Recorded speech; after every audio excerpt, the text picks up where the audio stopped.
Le tueur de la nuit silencieuse, écrit par Jackie Sharp, narré par Georges de Montpensier. Le tueur de la nuit silencieuse. Un court mystère de Carole et Delaney. Par Jackie Sharp. Ceci est une œuvre de fiction. Les noms, personnages, lieux, événements, incidents et organisations sont soit des produits de l'imagination de l'auteur, soit utilisés de manière fictive. Texte copyright C 2023. Jackie Sharp. Tous droits réservés. Aucune partie de ce livre ne peut être reproduite sous quelque forme que ce soit sans l'autorisation écrite de l'éditeur et de l'auteur. Chapitre 1, 17 décembre 1943. Allez, dit-il, les rides autour de ses yeux se plissant alors qu'il lui souriait. Juste un verre. Ensuite, je te raccompagnerai chez toi. D'accord, accepta Phyllis, soulagée que sa bonne humeur soit revenue. Je suis désolé pour, tu sais. Elle déplaça son poids d'un pied à l'autre, sentant soudain la douleur dans ses mollets après sa journée de 12 heures debout. Il rit et secoua la tête, comme s'il avait oublié tout l'incident. Phyllis frissonna et serra son manteau un peu plus autour de ses épaules. La pluie avait commencé et des flaques se formaient sur le trottoir. Il était tard, et même les tramways avaient cessé de circuler. Les magasins le long de la grande rue étaient enveloppés d'obscurité et de silence, à l'exception du réverbère au-dessus d'eux, tamisé à la luminosité réglementaire du temps de guerre. Phyllis frissonna à nouveau, mais cette fois, un picotement d'appréhension se répandit de sa racine des cheveux jusqu'à ses épaules et dans son dos douloureux. En un instant, elle regretta son comportement impulsif. « Écoute, peut-être qu'on pourrait boire un verre une autre fois. Je suis assez fatigué. » Il rit. « Allez, dit-il, l'ignorant et attrapant sa main. Juste un verre. » Il la fit pivoter pour qu'elle lui fasse face, et pour la première fois, Phyllis sentit sa force et leva les yeux vers son visage avec inquiétude. Ses larges épaules et sa poitrine musclée, qu'elle avait admirées et sur lesquelles elle avait gloussé avec les autres filles à l'usine, se dressaient maintenant devant elle comme un obstacle menaçant. Elle ne pouvait pas voir ses traits dans l'ombre, mais sa voix avait perdu son ton taquin. Peut-être sentit-il son appréhension, car il relâcha sa prise sur sa main et dit doucement, la cajolant maintenant, « Tu n'as pas aimé tes cadeaux ?» Phyllis sentit un nœud se former au creux de son estomac. Elle en avait tellement eu assez de ne pas avoir de jolies choses, de ne pas pouvoir s'amuser, qu'elle s'était laissée charmer. Elle aurait aimé être rentrée avec Birdie comme d'habitude. À cette heure-ci, elle serait blottie sous une couverture avec une tasse de thé et un bon livre. Mais elle avait accepté ses cadeaux. Cela aurait été impoli de refuser son invitation, et un verre ne ferait pas de mal. « Bon, juste un alors, dit-elle avec hésitation. C'est ma fille. » Et juste comme ça, son comportement perdit toute sa menace et les doutes de Phyllis s'évaporèrent à nouveau. Ils se déplacèrent de réverbère en réverbère, les faibles flaques de lumière orange des lampes encapuchonnées comme des pierres de guet dans une rivière sombre s'étendant devant eux. Où allons-nous ? Ils s'arrêtèrent devant Woolworth's. Le magasin avait fermé depuis longtemps, et Phyllis jeta un coup d'œil derrière elle, se sentant à nouveau anxieuse en réalisant que la rue était déserte. Par ici. Il saisit son poignet, la faisant crier, et la tira vers une ouverture sombre entre Woolworth's et le magasin d'à côté. Ça ne mène nulle part. C'est une ruelle. La voix de Phyllis monta dans la panique, et elle tira en arrière, tordant son bras dans une tentative de se libérer de sa prise. « Lâche-moi, tu me fais mal. » « C'est un raccourci, insista-t-il, l'attirant brusquement vers le rectangle de noirceur. « Non, non, j'ai changé d'avis. Je veux rentrer chez moi. » Phyllis pleurait maintenant, se débattant dans son étreinte, mais il était trop fort. Il la tira contre lui et bloqua ses bras contre ses côtés. Puis, d'un mouvement rapide, il la retourna, enroulant un bras autour de son cou, tandis que l'autre main écrasait son nez et sa bouche, la réduisant au silence. Phyllis essaya frénétiquement de planter ses talons pour l'empêcher de la traîner en arrière, tandis que ses mains griffèrent ses bras, qui serraient plus fort alors qu'il la tirait dans la ruelle. Sa respiration venait en halètements difficiles et sa vision s'assombrissait lentement. Ses bras et ses jambes tombèrent inertes alors qu'elle sentait son corps être abaissé au sol. Puis, pendant un bref instant, son emprise sur elle se desserra, lui permettant d'aspirer l'air doux. Elle rassembla toutes ses forces pour tendre la main et trouver quelque chose à saisir, afin de pouvoir s'échapper d'une manière ou d'une autre. Mais avant qu'elle ne puisse bouger, elle entendit un grognement, et il était de nouveau au-dessus d'elle, cette fois son visage proche du sien. « S'il te plaît, croassa-t-elle, mais alors sa main se referma autour de sa gorge et commença à serrer. Elle s'étouffa et ses mains volèrent pour essayer de le faire arrêter. Elle enfonça ses ongles profondément et griffa comme un chat de gouttière furieux sa chair, mais son étreinte se resserra et se resserra. Ses poumons brûlaient et sa tête pulsait. Ce ne peut pas être la fin, pensa-t-elle, juste avant d'être engloutie à jamais dans l'obscurité. Chapitre 2, 17 décembre 1943. C'est magnifique, mon chéri. Maggie Carroll ébouriffa les boucles sombres de l'un de ses fils jumeaux qui s'éloigna instantanément, mais avec un sourire qui lui serra le cœur. Le tien aussi, Jimmy, dit-elle à son autre fils, qui s'appliquait studieusement à coller sa guirlande en papier. Nous aurons de belles décorations ce Noël, n'est-ce pas? Est-ce qu'il y aura des cadeaux? Demanda Patrick. Maggie se leva et retarda sa réponse en attisant le feu qui couvait dans la cheminée et en ajoutant quelques morceaux de charbon.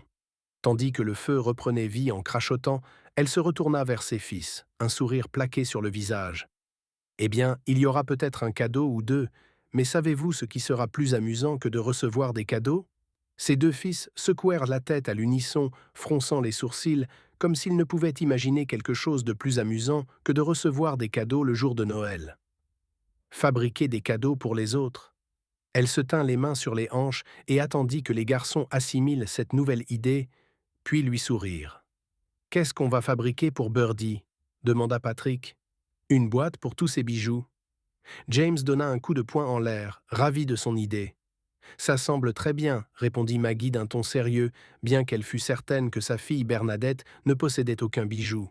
« Birdie va adorer ça.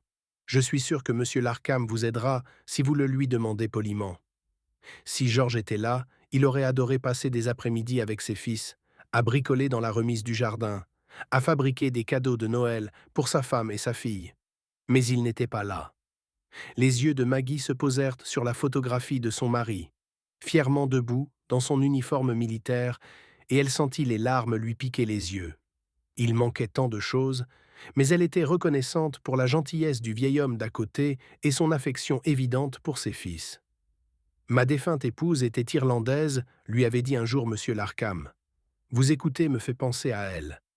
Et elle aurait adoré ces deux garçons. » Cette pensée fit sourire Maggie et elle reporta son attention sur l'activité dans la pièce. La diversion avait fonctionné. Patrick et Jimmy ne se souciaient plus de leurs propres cadeaux, leurs têtes brunes penchées l'une vers l'autre, murmurant dans leur langage spécial de jumeaux, sans doute en train de discuter des plans pour la construction de la boîte à bijoux de Birdie. La pièce s'était assombrie, le feu dans l'âtre projetant des ombres dans le petit salon. Il était temps de couvrir les fenêtres. Maggie se leva et s'étira avant de se diriger vers la petite fenêtre qui donnait sur Patterson Road. Birdie rentrerait bientôt de son service au Royal Arsenal, la vaste usine de munitions qui fabriquait des balles, des fusils et des obus d'artillerie. Avec la plupart des hommes enrôlés dans les forces armées, l'arsenal employait des milliers de femmes de Plumstead et de Woolwich. Bernadette, Birdie, avait insisté pour travailler à l'arsenal dès qu'elle en avait eu l'âge. Maggie avait d'abord résisté. L'usine avait été touchée directement pendant le Blitz, et l'idée que Birdie travaille dans ce bâtiment la terrifiait.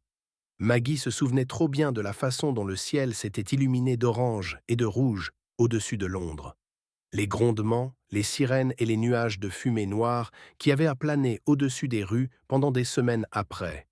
Maggie avait encore un goût métallique dans la bouche et un nœud à l'estomac en se rappelant la peur paralysante de ces nuits agrippées à ses bébés dans l'abri Anderson. Et si les bombardements recommençaient et que Birdie était piégée dans l'arsenal? Elle s'était disputée avec Birdie quand elle avait découvert que sa fille avait postulé pour un emploi. Elle lui avait expliqué ses inquiétudes. Qu'en était-il du danger? Qu'en était-il des machines et des produits chimiques? Elle avait entendu des histoires de femmes devenant jaunes à cause des produits chimiques qu'elles utilisaient dans cet endroit. Mais Birdie avait répondu avec une obstination qui égalait celle de Maggie. « Papa se bat dans la guerre. Nous devons faire notre part. » Alors, Maggie ne s'était pas mise en travers de son chemin et avait plutôt essayé de s'habituer à vivre avec l'anxiété qu'elle ressentait depuis le moment où la porte d'entrée claquait aux premières heures du matin, tout au long de la journée jusqu'à ce qu'elle voie Birdie tourner dans Patterson Road 10 minutes après la fin de son service. Au moins, la superviseure de Birdie, une charmante dame nommée Phyllis, marchait généralement avec elle jusqu'au bout de la rue. Donc elle n'avait pas à s'inquiéter que Birdie rentre seule. Maggie sourit en voyant une silhouette sombre familière tourner au coin de la rue et se dépêcher de descendre Patterson Road. Maggie eut à peine le temps de se demander pourquoi Birdie était seule quand la porte s'ouvrit et un courant d'air glacé de décembre accompagna Birdie dans le couloir. « Maman, tire les rideaux d'obscurcissement », appela Birdie en enlevant son manteau et son chapeau. Je pouvais voir les lumières depuis le bout de la rue. Maggie arrangea rapidement les rideaux sur la fenêtre et se retourna pour embrasser sa fille sur sa joue froide. « Tu es glacée, ma chérie. Je vais faire du thé pour te réchauffer. » Birdie sourit à ses frères. « Qu'est-ce que vous mijotez, vous deux » demanda-t-elle. Rien fut la réponse, et les deux garçons se rapprochèrent l'un de l'autre. « Qu'est-ce qui se passe avec ces deux-là » demanda Birdie en suivant sa mère dans la cuisine et en s'asseyant à table. « Oh, ils sont juste en train de préparer quelques bêtises comme d'habitude » lui dit Maggie en remplissant la bouilloire et en allumant la cuisinière. Elle ne voulait pas révéler le secret des garçons. « Comment s'est passé ton service ?»« Bien. » Le ton de Birdie fit se détourner Maggie de la cuisinière pour regarder attentivement sa fille. « Qu'est-ce qui ne va pas, ma chérie » demanda-t-elle. « Oh, rien de spécial » répondit Birdie, baissant les yeux sur ses mains jointes devant elle. Maggie attendit. Cela prit quelques instants. « Rien ne va mal. Je veux dire, j'ai quelque chose à te dire. » « D'accord. » Maggie versa de l'eau chaude dans la théière, la rinça, puis mesura 2 cuillères de thé en vrac, essayant de ne pas paraître anxieuse. Elle versa l'eau chaude dans la théière, prit 2 tasses et soucoupes, et les plaça sur la table en bois usé, où tous ses enfants venaient de prendre le thé et demander conseil, ainsi que pour les repas de famille. « Il n'y a que du lait en poudre, » dit-elle en s'asseyant et en attendant que Birdie continue. « Je vais au bal de Noël, » lâcha Birdie. Ses joues étaient rouges et elle avait relevé le menton avec défi. Maggie soupira. « Birdie, nous en avons déjà parlé. Tu es trop jeune. Ce bal se tient dans Woolwich High Street et c'est trop dangereux.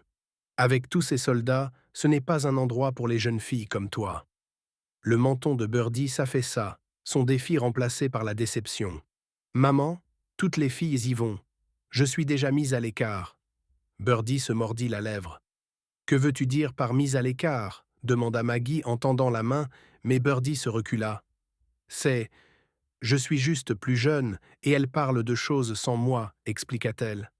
Maman, s'il te plaît, je veux aller au bal, je veux m'amuser un peu. Son ton passa de suppliant à défiant. Maggie versa le thé. J'ai dit non, Birdie, Woolwich est dangereux la nuit. Puis elle se souvint. Pourquoi étais-tu seule en rentrant? Où était Phyllis? Partie s'amuser quelque part, souffla Birdie en faisant tourner sa tasse de thé dans sa soucoupe. C'est vendredi soir. Toutes les filles sortent, sauf moi. Et Phyllis, elle? Maggie attendit que Birdie termine, mais les mots de sa fille s'estompèrent. Maggie s'adoucit en observant attentivement sa fille. Birdie semblait si fatiguée et abattue. Ses cheveux auburn étaient tirés en arrière de son visage pâle, et elle aurait pu passer pour une femme bien plus âgée que ses 17 ans. Birdie, je suis désolé et je comprends. Vraiment. Quand cette guerre sera terminée, elle ne finira jamais, bon sang, cria Birdie en se levant, repoussant brusquement sa chaise. Ou quand ce sera le cas, je serai une vieille fille, juste bonne à tricoter, comme tante Margie.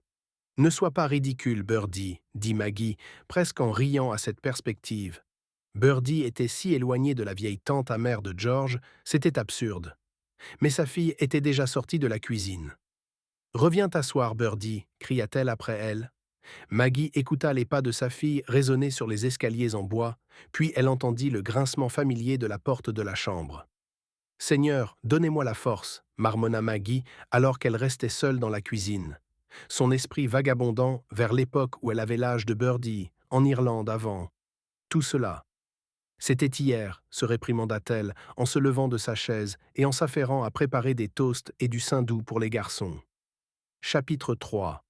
18 décembre 1943. Elle ne l'a pas fait, monsieur. L'inspecteur en chef, Robert Delaney, se pencha pour saisir les mots. La jeune femme, assise sur la chaise métallique inconfortable de l'autre côté de son bureau, s'était suffisamment ressaisie pour arrêter de sangloter, mais sa voix n'était qu'un murmure rauque. Une combinaison de chagrin et de manque de sommeil, supposa Delaney. Il réprima un soupir, ne voulant pas paraître insensible, mais il regrettait d'avoir quitté son bureau quand il avait entendu le tumulte à la réception une vingtaine de minutes plus tôt. Il s'apprêtait à parler quand la jeune fille enfouit son visage dans ses mains et recommença à pleurer. Madame Berkeley, la secrétaire de Delaney, ouvrit la porte du bureau sans frapper et entra, portant un plateau avec 2 tasses de thé. Sa posture rigide et ses lèvres pincées, combinées au fait qu'elle n'avait pas utilisé les tasses en porcelaine fine, indiquaient sa désapprobation envers la jeune femme dans son bureau. Ou peut-être était-ce envers lui, pour avoir sapé son autorité dans son propre domaine du bureau de la réception de Scotland Yard. 20 minutes plus tôt, l'après-midi gris acier de décembre s'était assez assombri pour que Delaney allume sa lampe de bureau et tire les rideaux d'obscurcissement sur la petite fenêtre de son bureau. Alors qu'il ajustait le tissu pour s'assurer qu'aucune fente de lumière n'était visible de l'extérieur, il avait entendu les voix élevées et avait ouvert la porte de son bureau pour voir ce qui se passait. Il avait marché, ou plutôt boité, le long du couloir jusqu'à la réception. Une blessure d'une autre guerre avait endommagé ses muscles qui se raidissaient, surtout par temps humides. Quand il était arrivé à l'accueil, une femme, ou plutôt une jeune fille, criait et frappait du poing sur le bureau. Madame Berkeley, une femme corpulente d'une 60aine d'années, dont la seule présence suffisait généralement à dissuader les membres du public qu'elle jugeait indignes du temps de l'inspecteur en chef, se tenait les bras croisés, impassible face à la démonstration de colère de la femme ou aux sanglots hystériques qui suivirent. Quel semble être le problème ? Avait-il demandé. Cette jeune dame s'en va maintenant, inspecteur en chef. Madame Berkeley fit un geste vers la porte. Je ne sais pas comment elle est entrée. Tout va bien, Madame Berkeley. Robert Delaney était fatigué. Sa jambe pulsait, en écho au martèlement derrière ses yeux. Il aurait dû laisser Madame Berkeley gérer la situation, mais quelque chose dans les sanglots désolés de cette femme l'avait ému. Il boita autour du bureau et se pencha au-dessus de la femme en pleurs. « Comment puis-je vous aider, mademoiselle ?» Il attendit que la femme donne son nom. « Turner. » Elle déglutit avec effort pour contrôler ses larmes. Le nom éveilla un vague souvenir. « Vous avez dit que ma mère s'était suicidée. Je suis ici pour vous dire qu'elle n'a rien fait de tel. Quelqu'un a dû faire ça. » Elle semblait maintenant indignée. Turner. Delaney se rappela l'affaire. Une femme d'âge moyen retrouvée pendue dans sa chambre il y a quelques semaines. La victime, Evelyn Turner, avait été découverte par sa fille, qui se tenait maintenant tremblante devant lui. Des agents en uniforme avaient été appelés sur les lieux, mais le médecin légiste avait conclu à un suicide. Rien de suspect. Rien qui ne concernait son service, juste une tragédie de plus dans une ville presque brisée par la souffrance humaine. Delaney se tenait sur le côté et tendit le bras. « Entrez, mademoiselle Turner. » Inspecteur en chef. Madame Berkeley avait commencé à protester, mais Delaney lui lança un regard glacial. « Apportez le dossier Turner, s'il vous plaît, » avait-il ordonné, avant d'escorter mademoiselle Turner dans son bureau. Et c'est ce qu'elle faisait maintenant. Madame Berkeley posa le plateau de thé sur le bureau de Delaney et il put alors voir le dossier Manila à côté des tasses. « Merci, Madame Berkeley, » dit-il d'un ton qui la congédiait. La femme plus âgée se retourna sans un mot et marcha vers la porte du bureau, lançant un regard noir à la femme recroquevillée sur la chaise. « Elle ne l'a pas fait, monsieur, » répéta mademoiselle Turner, cette fois avec conviction. Elle prit la tasse de thé et la tint près d'elle sans boire. Delaney remarqua que ses mains tremblaient et espéra qu'elle ne laisserait pas tomber la tasse. Cela n'améliorerait pas l'humeur de madame Berkeley. Mademoiselle Turner, Émilie interrompit la femme. Émilie, poursuivit Delaney, gardant un ton doux, « Je sais que ça a dû être un choc, mais… » Elle ne s'est pas suicidée, interrompit Émilie Turner en reposant le thé intact et en le regardant, les yeux suppliants. Il doit y avoir quelque chose. Sa voix s'éteignit. Delaney prit le dossier et le feuilleta, notant le rapport d'autopsie et la brève conclusion. Il y avait de courtes notes biographiques sur Evelyn Turner. Veuve, 65 ans au moment de sa mort, un enfant. Et elle avait travaillé comme femme de ménage. La cause du décès était l'asphyxie par pendaison. Elle avait utilisé un morceau de corde pour fabriquer un nœud coulant, puis s'était tenu sur un tabouret en bois pour atteindre la poutre apparente dans la chambre. Le tabouret était couché sur le côté dans la seule photo du dossier. Aucun signe de lutte, rien de déplacé ou de manquant.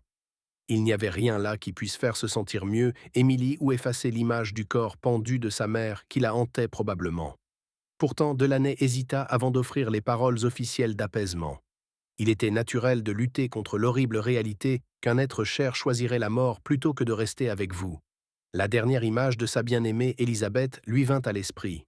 Sa femme squelettique le suppliant de lui administrer une dose létale de morphine pour mettre fin à sa douleur insupportable. Delaney secoua la tête pour chasser cette pensée.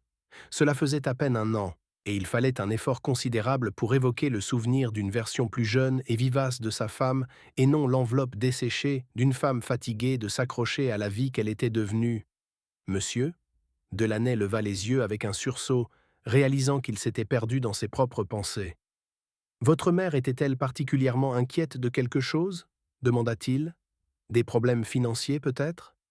Émilie secoua vigoureusement la tête. « Non, je l'aurais su. Nous parlions de tout, même d'argent, depuis que papa est mort. »« Et le travail ?» insista Delaney. Elle aimait son travail. Émilie tamponna ses yeux.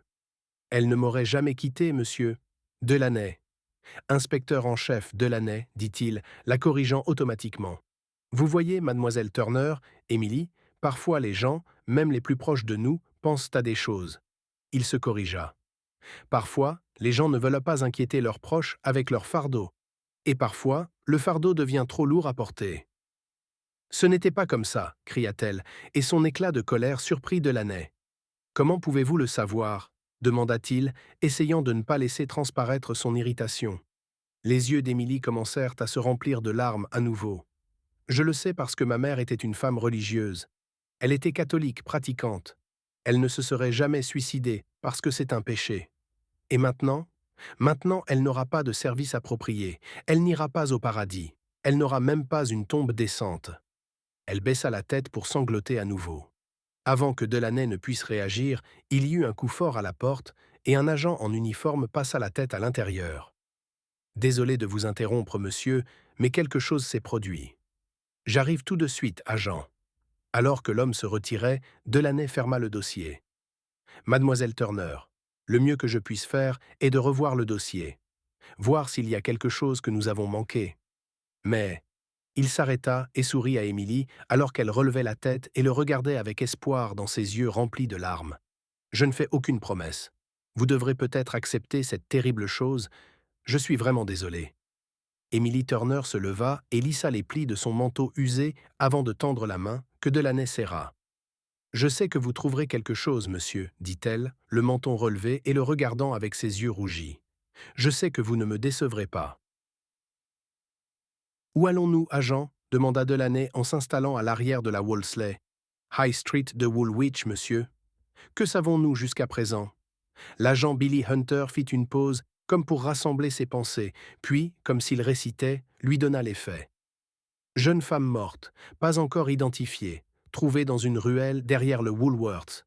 Le docteur Holberg est sur les lieux. C'est tout ce que j'ai, monsieur. » « En effet, j'ai bien peur que cela ressemble aux deux autres, » marmonna Delaney, à moitié pour lui-même. Il repensa au dossier sur son bureau et au manque de progrès qu'ils avaient fait sur ses affaires. S'il avait eu plus de ressources, peut-être les aurait-il résolues maintenant, et peut-être que cette femme serait encore en vie. Elles étaient toutes les deux dans le même arrondissement, monsieur, hasarda l'agent Hunter. Woolwich, une ville de garnison sur la rive sud de la Tamise, était tristement célèbre pour ses problèmes. Les rues étaient souvent remplies de soldats en formation des casernes voisines, se défoulant avant d'être envoyés sur le front. Les femmes qui y vivaient ou travaillaient dans l'usine d'armement se plaignaient souvent d'être harcelées. Si cela ne suffisait pas, des aviateurs américains étaient maintenant stationnés à quelques kilomètres du centre-ville, et la police locale avait fort à faire, surtout le samedi soir, lorsque les habitants s'affrontaient avec les invités de guerre pour l'attention de la jeune population féminine. En fait, Delaney avait émis l'hypothèse que la première victime du meurtre, une jeune femme nommée Josie Manning, était morte à la suite d'un accès de jalousie d'un homme ivre, car on avait signalé qu'elle flirtait avec les Américains avant d'être retrouvée étranglée sur Plumstead Common à seulement 2,5 km de cette dernière victime. Cependant, Delaney avait écarté cette théorie lorsque la deuxième victime, Alison Bennett, avait été découverte à un peu plus d'1,5 km de la première. C'était une bonne fille, avait insisté avec véhémence un George Bennett bouleversé lorsque Delaney lui avait timidement demandé si sa fille aurait pu fréquenter des aviateurs de la base américaine. Une vérification des antécédents d'Alison avait confirmé les affirmations de son père. Alison était une jeune femme studieuse qui fréquentait régulièrement l'église méthodiste près de chez elle. Elle venait me chercher tous les soirs au travail, avait sangloté son père. Elle rentrait avec moi de l'arsenal et nous discutions de tout. Elle m'aurait dit si quelque chose n'allait pas. S'agissait-il de meurtres aléatoires?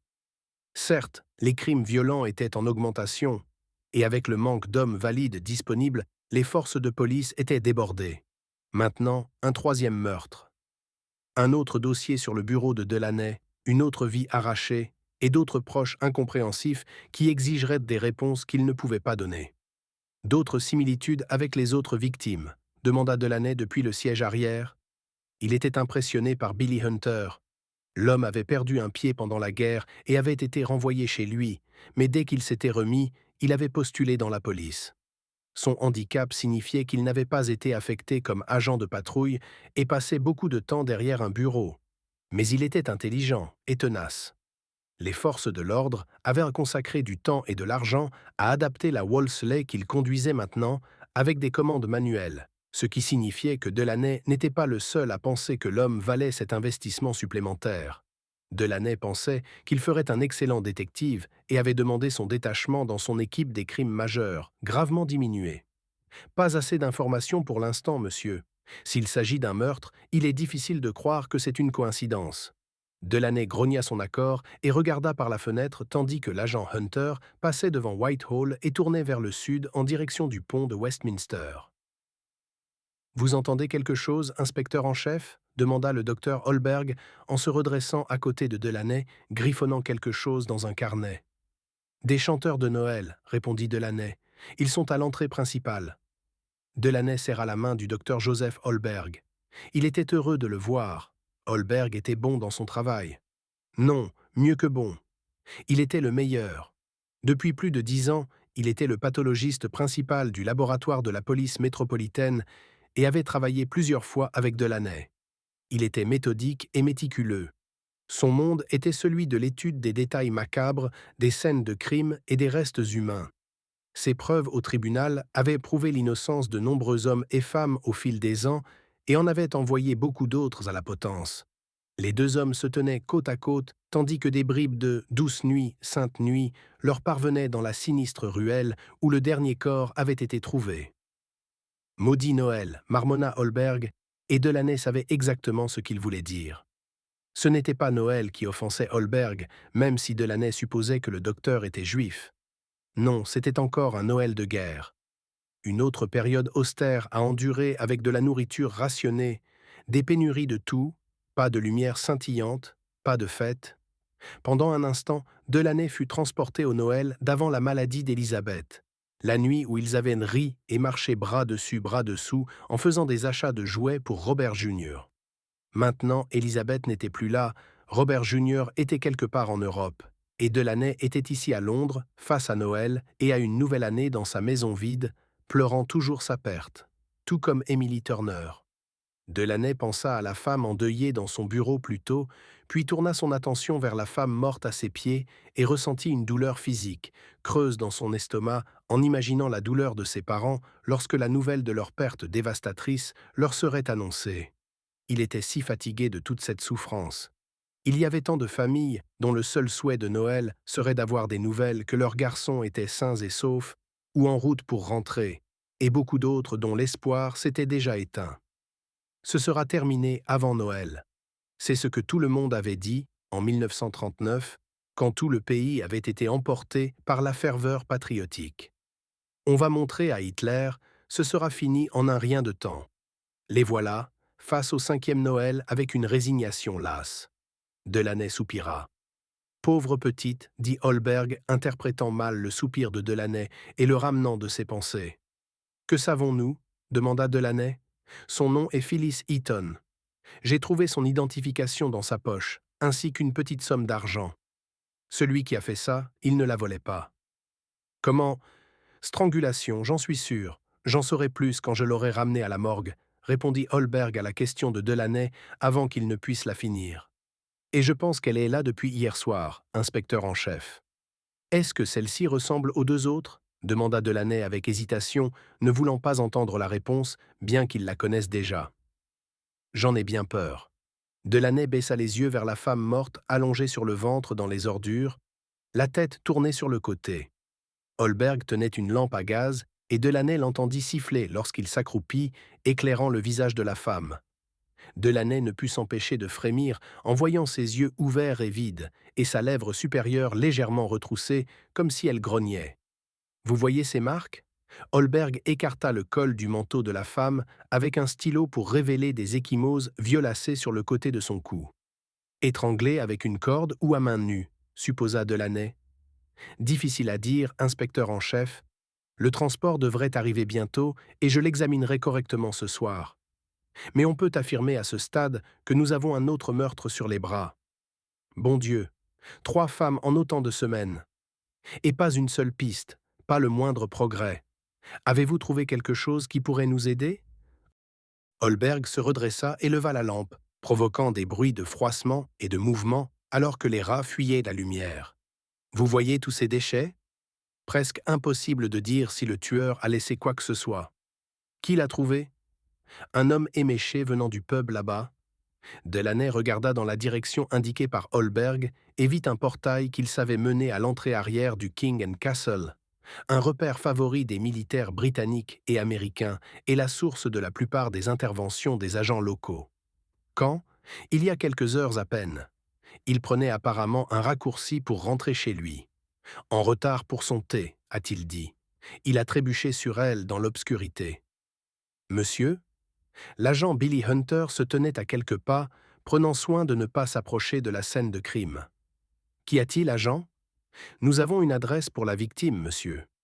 J'arrive tout de suite, agent. Delaney se retourna vers Holberg. Encore un fichu meurtre non résolu dans les registres, Joseph. J'ai l'impression que nous ne rendons pas ces rues plus sûres, dit-il sans chercher à cacher l'amertume dans sa voix. Le docteur Holberg balança la lampe et Delaney cligna des yeux dans la lumière. Qu'y a-t-il, Robert? Demanda le médecin, abandonnant les formalités et regardant Delaney avec inquiétude. Ce n'est pas votre genre d'être aussi défaitiste.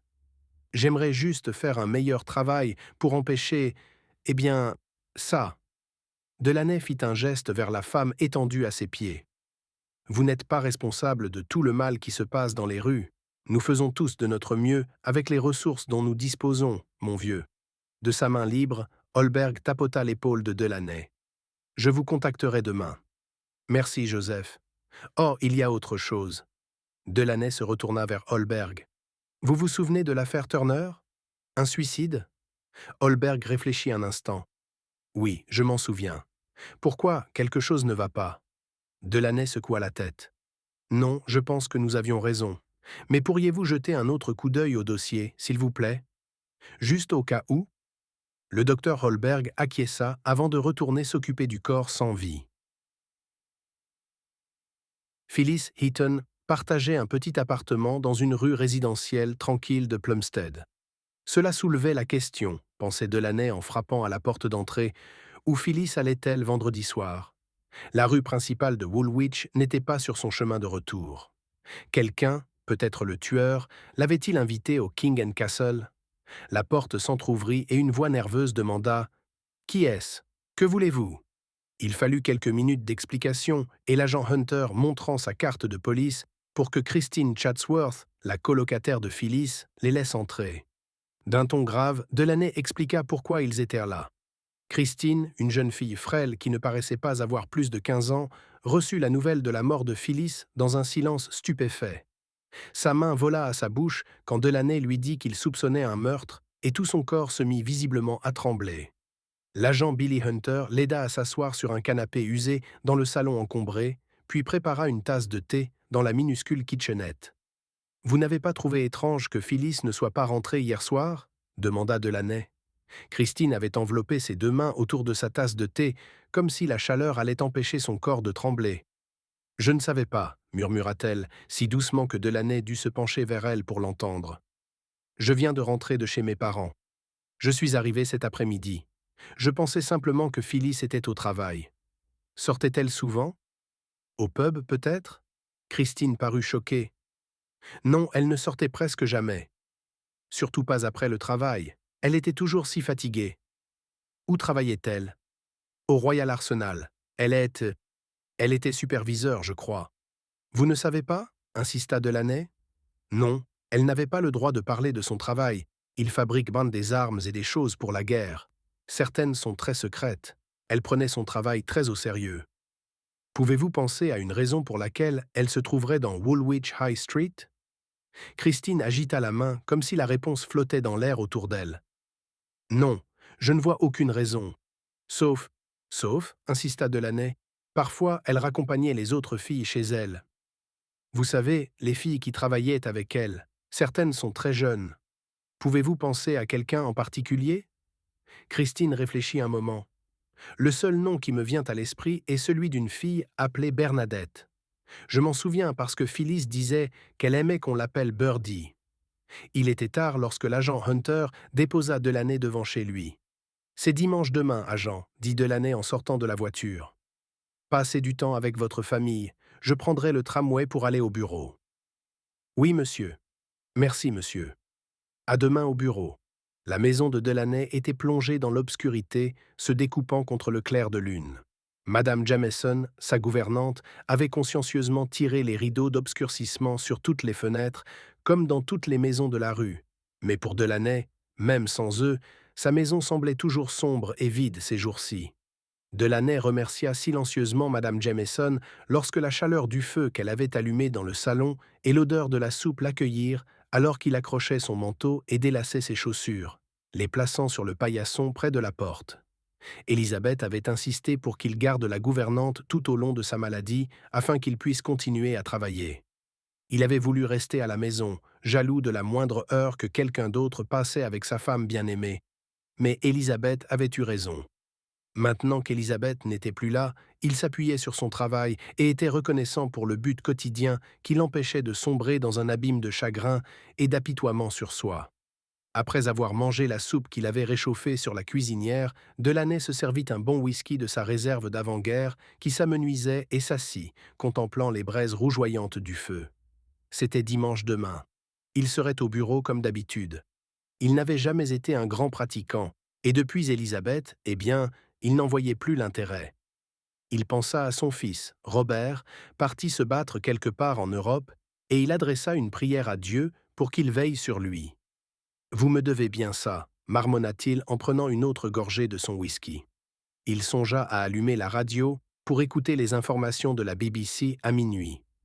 Au début de la guerre, il s'était branché sur les émissions du BBC Home Service chaque soir à 21h, et de nouveau à minuit, espérant, comme toute la population, supposait-il, des nouvelles de la fin de cette misérable affaire. Au lieu de cela, ses pensées se tournèrent vers les affaires de meurtre. Il y avait quelque chose qui lui échappait.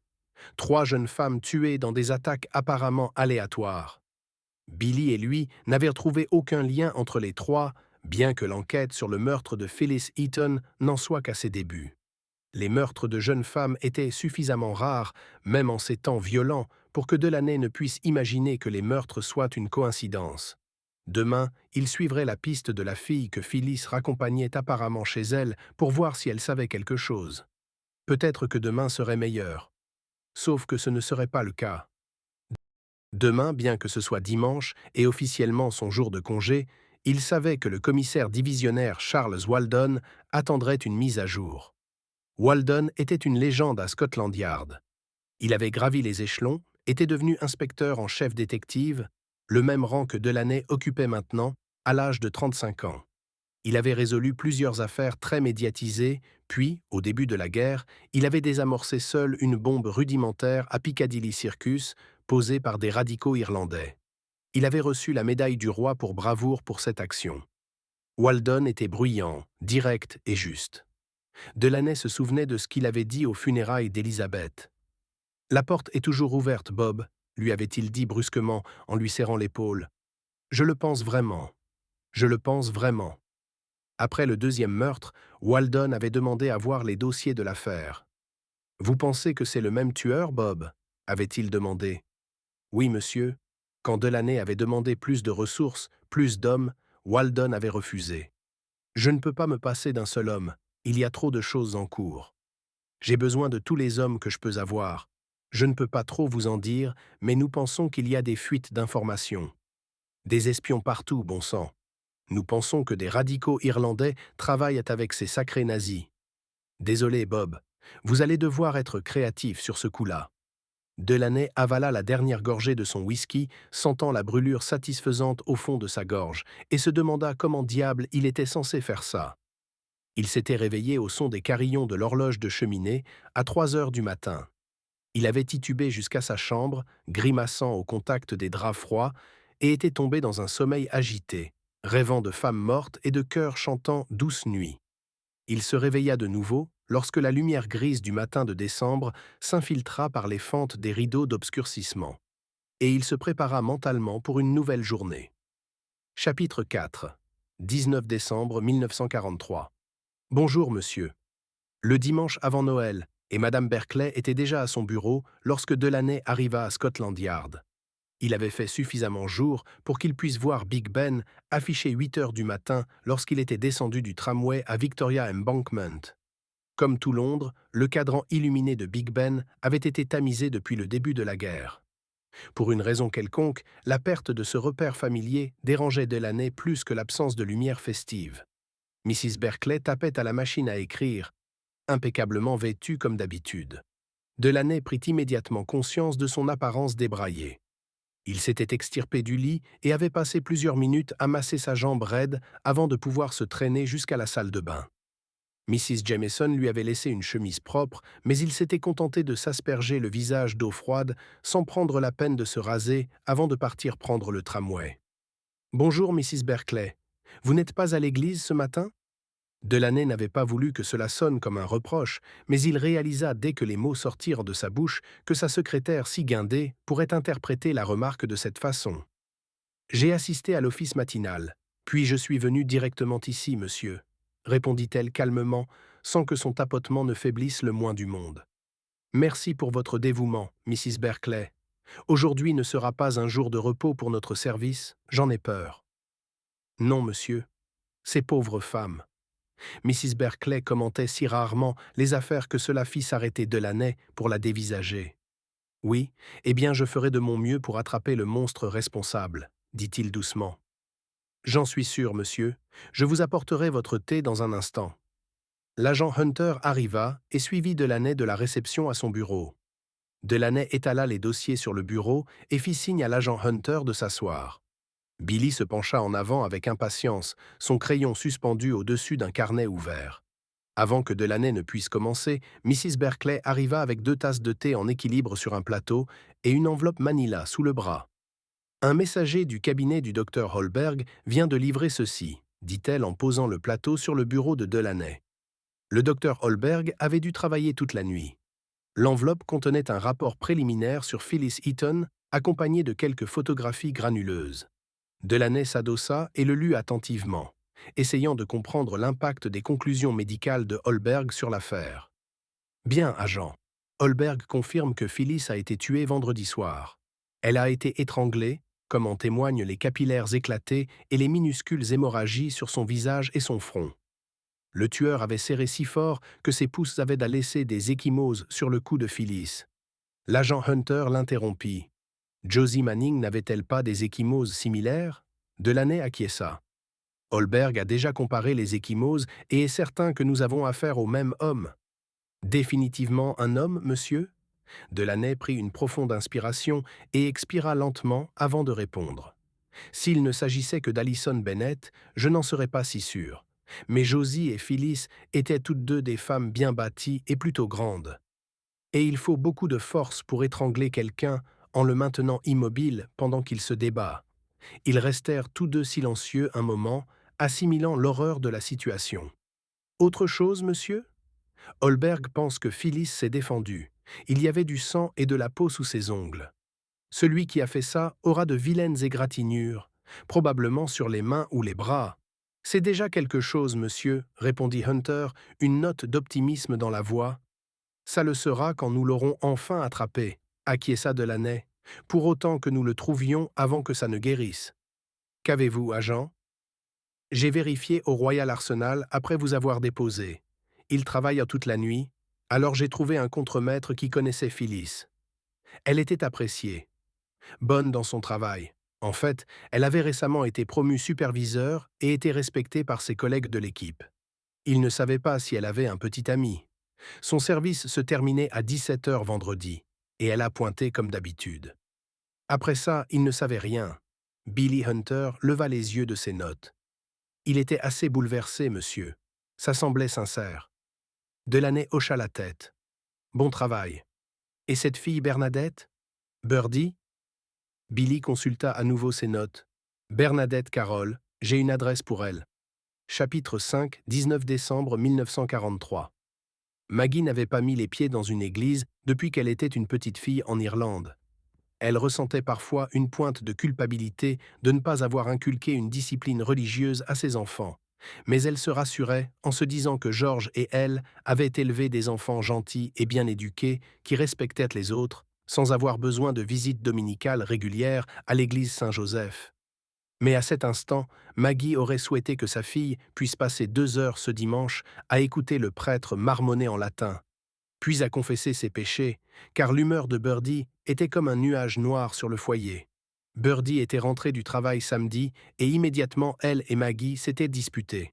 « Pourquoi rentres-tu encore seule à pied ?» furent les premiers mots sortis de la bouche de Maggie lorsque sa fille au visage maussade claqua la porte d'entrée. « Parce que Phyllis n'était pas au travail aujourd'hui, rétorqua Birdie, et je suis parfaitement capable de rentrer seule à pied. » Elle s'était encore disputée à propos du bal de Noël. « Toutes les filles y vont, » avait plaidé Birdie. « Elles disent là que les Américains sont de parfaits gentlemen, pas comme les soldats de Woolwich.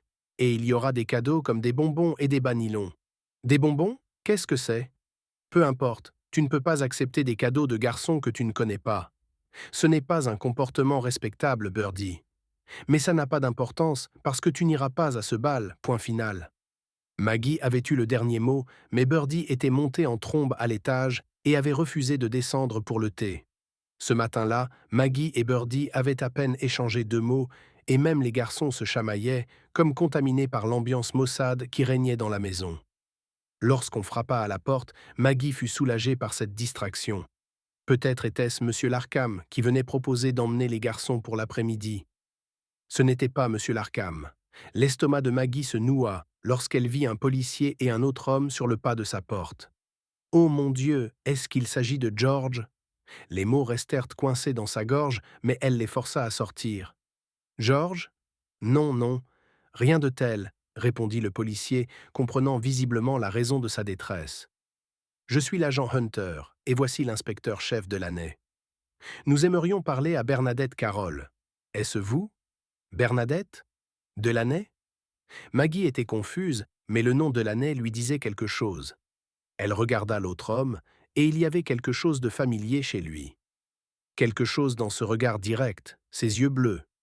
Il sursauta, comme s'il éprouvait lui aussi la même sensation. « Maggie » dit-il lentement, comme s'il extirpait ce nom des profondeurs de sa mémoire. « Maggie McVeigh ?» Delaney était assis dans le fauteuil en face de Maggie McVeigh. Il ne l'avait pas vue depuis combien de temps? 20 ans? La dernière fois, c'était en Irlande. C'était à la fin de la guerre civile, une affaire courte et brutale qui avait été sa dernière mission au sein des forces de renseignement britanniques. Il faisait partie d'un petit groupe d'élite dont la mission était de recueillir des renseignements sur l'armée républicaine irlandaise et de perturber leurs opérations. Son unité s'appelait la Dublin District Special Branch, ou Branche D, mais ils se surnommaient eux-mêmes la Bande du Caire parce qu'ils se réunissaient souvent au Café du Caire à Dublin. Ils étaient tous d'anciens militaires britanniques, démobilisés après la Première Guerre mondiale, dotés de compétences exceptionnelles, mais de peu de connaissances locales. Delaney avait été celui qui avait recruté Maggie McVeigh comme agent local infiltré. Elle travaillait comme femme de ménage dans l'immeuble qu'il occupait. Elle vivait avec sa tante, son oncle et son cousin violent Sean, qui était membre de l'IRA, et Maggie avait été forcée de travailler comme l'une de ses espionnes.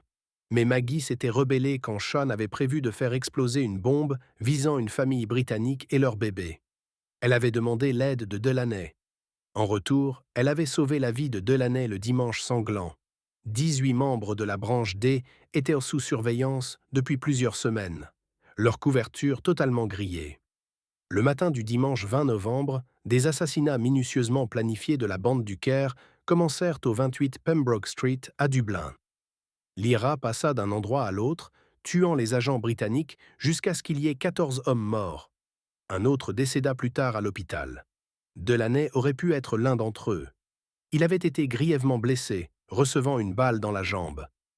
Sans l'intervention rapide de Maggie McVeigh, qui avait découvert le complot à la dernière minute et avait pu le prévenir, Delaney serait mort aussi. Ils avaient tous deux réussi à quitter Dublin juste à temps. Elle avait mis sa vie en danger et ne pourrait plus jamais retourner à Dublin. Delaney avait perdu le contact peu après la mission de sauvetage. Une trêve fragile avait été négociée en 1921 et la bande du Caire, sévèrement décimée, avait été démantelée, Delaney renvoyé en Angleterre. Mais il avait entendu dire que Maggie avait été recrutée comme agent spécial pour la bande d'Igo, une unité de remplacement pour l'unité D. Elle avait été un soldat respecté dans cette guerre misérable. Il s'était toujours demandé ce qu'était devenu Maggie McVeigh après 1921. Et à son grand étonnement, il était là, assis dans son salon. Bernadette était le portrait craché de sa mère. Les mêmes cheveux auburn et le teint pâle irlandais, avec des yeux bleu-vert et une expression sérieuse. Elle était assise tranquillement pendant que l'agent Hunter expliquait pourquoi ils étaient là. Puis il observa son visage se tordre d'horreur à l'annonce de la mort de Phyllis. Maggie était tout aussi choquée. Elle serra sa fille dans ses bras pendant un long moment jusqu'à ce que les pleurs de la jeune fille s'apaisent. Puis elle resta assise, tenant la main de Bernadette, tout en bombardant l'agent Hunter de questions. Où Phyllis avait-elle été tuée? Comment? Pourquoi était-elle sortie seule? Avait-il une idée de qui aurait pu faire une chose aussi terrible? Si ce n'avait été pour les tristes circonstances, Delaney aurait été amusé. Maggie n'avait rien perdu de son mordant, décida-t-il. Birdie ne semblait pas en savoir beaucoup. Elle avait prévu de rentrer à pied avec Phyllis, comme d'habitude, mais au dernier moment, Phyllis avait changé leur plan. Elle avait une réunion, avait-elle dit. Elle n'avait pas précisé où, ni avec qui, et Birdie ne l'avait pas interrogée. Après tout, Phyllis était plus âgée et sa superviseure, et ce n'était pas ses affaires. Alors Birdie était rentrée seule. Quand Phyllis ne s'était pas présentée le lendemain, Birdie ne savait pas pourquoi, et personne n'avait rien dit. « Et au travail » demanda Delaney. Phyllis avait beaucoup de nouvelles responsabilités. Y avait-il quelqu'un de jaloux? Birdie secoua vigoureusement la tête. Non, tout le monde adorait Phyllis. Elle prenait soin de nous. Pouvez-vous me dire ce que vous faites à l'Arsenal Royal? Birdie se mordit la lèvre et secoua la tête. Non, monsieur, nous ne pouvons rien dire. C'est pour la guerre. Phyllis était très stricte à ce sujet. Delaney hocha la tête. Et Phyllis ne semblait pas inquiète de quoi que ce soit. Quelque chose qui se passait chez elle? Birdie haussa les épaules, mais ne dit rien de plus. Il n'y avait pas de ragot? Insista Delaney. À propos de Phyllis. Peut-être des rumeurs sur un petit ami? Personne ne m'a rien dit, insista Birdie. Pourtant, il y avait quelque chose. Quelque chose dans le regard de la jeune fille. Quelque chose qui disait à Delaney que Birdie savait quelque chose, mais il décida de laisser tomber pour l'instant. Merci, Bernadette. Vous avez été très utile. Birdie demanda à être excusé, regardant tour à tour sa mère et Delaney, et ce dernier ne voyait aucun intérêt à poursuivre l'entretien. Après avoir obtenu son accord pour leur parler à nouveau si nécessaire, il demanda à Hunter de l'attendre dans la voiture. Maggie et Delaney restèrent assis dans un silence gêné, jusqu'à ce que les pas de Birdie aient disparu à l'étage et que la porte d'entrée se soit refermée. Maggie. « C'est si bon de te voir », murmura Delaney, les mots semblant totalement inadéquats. « Toi aussi, Robert. Ta jambe. Je vois que tu boites, dit-elle, semblant à la fois sincèrement heureuse et inquiète. Ça va, très bien. C'est une jeune femme remarquable. Tu dois être si fière, dit Delaney. Oh, nous le sommes tous les deux. Birdie est la prunelle des yeux de son père. Et j'ai aussi 2 garçons. Des jumeaux. À ce moment-là, Delaney entendit des bruits de pas précipités venant de la pièce au-dessus. Ils sont difficiles à gérer, dit Maggie en souriant. Et toi? Un fils. Robert Jr., il est à la guerre. Maggie hocha la tête, immédiatement grave. Mon mari aussi. C'est dur, n'est-ce pas? Ta femme doit tellement s'inquiéter pour ton fils. Ah, ma femme est décédée, il y a environ 1 an maintenant. Elle était très malade. Les mots sonnaient étrangement, peu familiers, et il se demanda s'il s'habituerait un jour à dire aux gens que sa femme était morte. Oh, Robert, je suis tellement désolé. Maggie avait changé depuis la dernière fois qu'il l'avait vue. Son accent irlandais était plus doux qu'il ne s'en souvenait, et elle était toujours si jeune. Il compara son visage lisse et ses cheveux, à peine grisonnants, à son propre reflet buriné, qu'il voyait dans le miroir chaque matin. Oh, ça va. Je m'y habitue. Ces mots sonnaient main de faible. Il voulait demander tant de choses à Maggie, mais cela semblait quelque peu inapproprié après tout ce temps. Il se risqua à poser une question. Est-ce qu'ils savent? Maggie comprit ce qu'il voulait dire. Pas tout. J'ai laissé la plupart de Maggie McVeigh en Irlande. J'ai été une femme traquée pendant un moment, par les 2 camps. Elle le dit de manière factuelle, sans trace d'amertume dans sa voix. Je suis désolé, je ne savais pas. Oh, ce n'est rien. Ils m'ont rapidement disculpé, mais après ça, je voulais juste partir. Alors, je suis venu à Londres. J'ai rencontré George et j'ai tout laissé derrière moi. Une dernière question. Il devait la poser. Est-ce que ça te manque? Chapitre 6. 20 décembre 1943. Une voiture de police gronda sur les pavés sous l'arche de Scotland Yard. Maggie recula pour ne pas être éclaboussée par la pluie qui s'accumulait en grandes flaques le long du trottoir.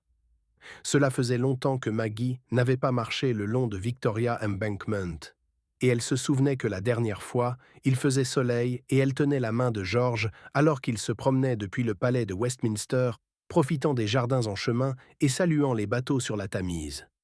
Une autre vie, pensa Maggie. Ils avaient été heureux, insouciants même. Elle portait Birdie, bien qu'elle ne le sût pas encore, et toute pensée de guerre était loin derrière eux, pour ne plus jamais se répéter. Une rafale de vent attrapa le parapluie de Maggie et l'aspergea d'une pluie glacée, la ramenant au présent. Que diable faisait-elle ici?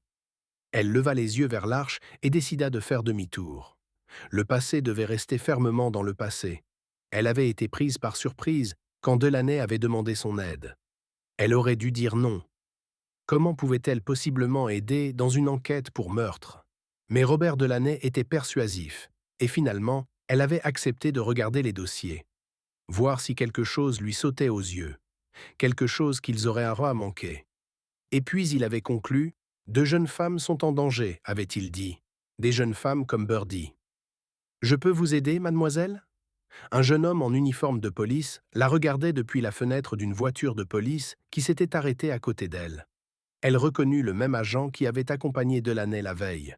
« Je suis venu voir l'inspecteur en chef Delaney », dit Maggie, les mots sortant avant qu'elle ne puisse les ravaler. « Très bien, mademoiselle, je vais garer la voiture et vous montrer la réception. » Maggie passa sous l'arche, incapable de changer d'avis maintenant, et attendit que Hunter gare la voiture.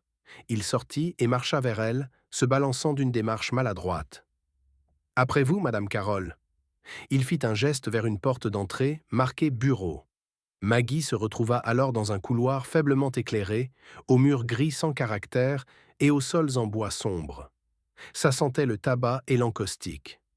Elle suivit l'agent à travers une autre porte qui se referma derrière elle avec un bruit sourd. « Voici Madame Berkeley. » L'agent Hunter désigna une femme solidement bâtie, aux cheveux grisonnants relevés en chignon et portant des lunettes à monture épaisse suspendues à une chaîne qui se tenait à côté d'un grand meuble classant des documents. Maggie pouvait voir un autre couloir menant aux profondeurs de Scotland Yard, supposait-elle. « Je peux vous aider, agent ?» demanda Madame Berkeley, donnant un coup sec au tiroir du meuble pour le fermer dans un bruit métallique. « C'est Madame Carroll. Elle est ici pour voir l'inspecteur en chef. »« Avez-vous un rendez-vous » Madame Berkeley la scruta par-dessus ses lunettes.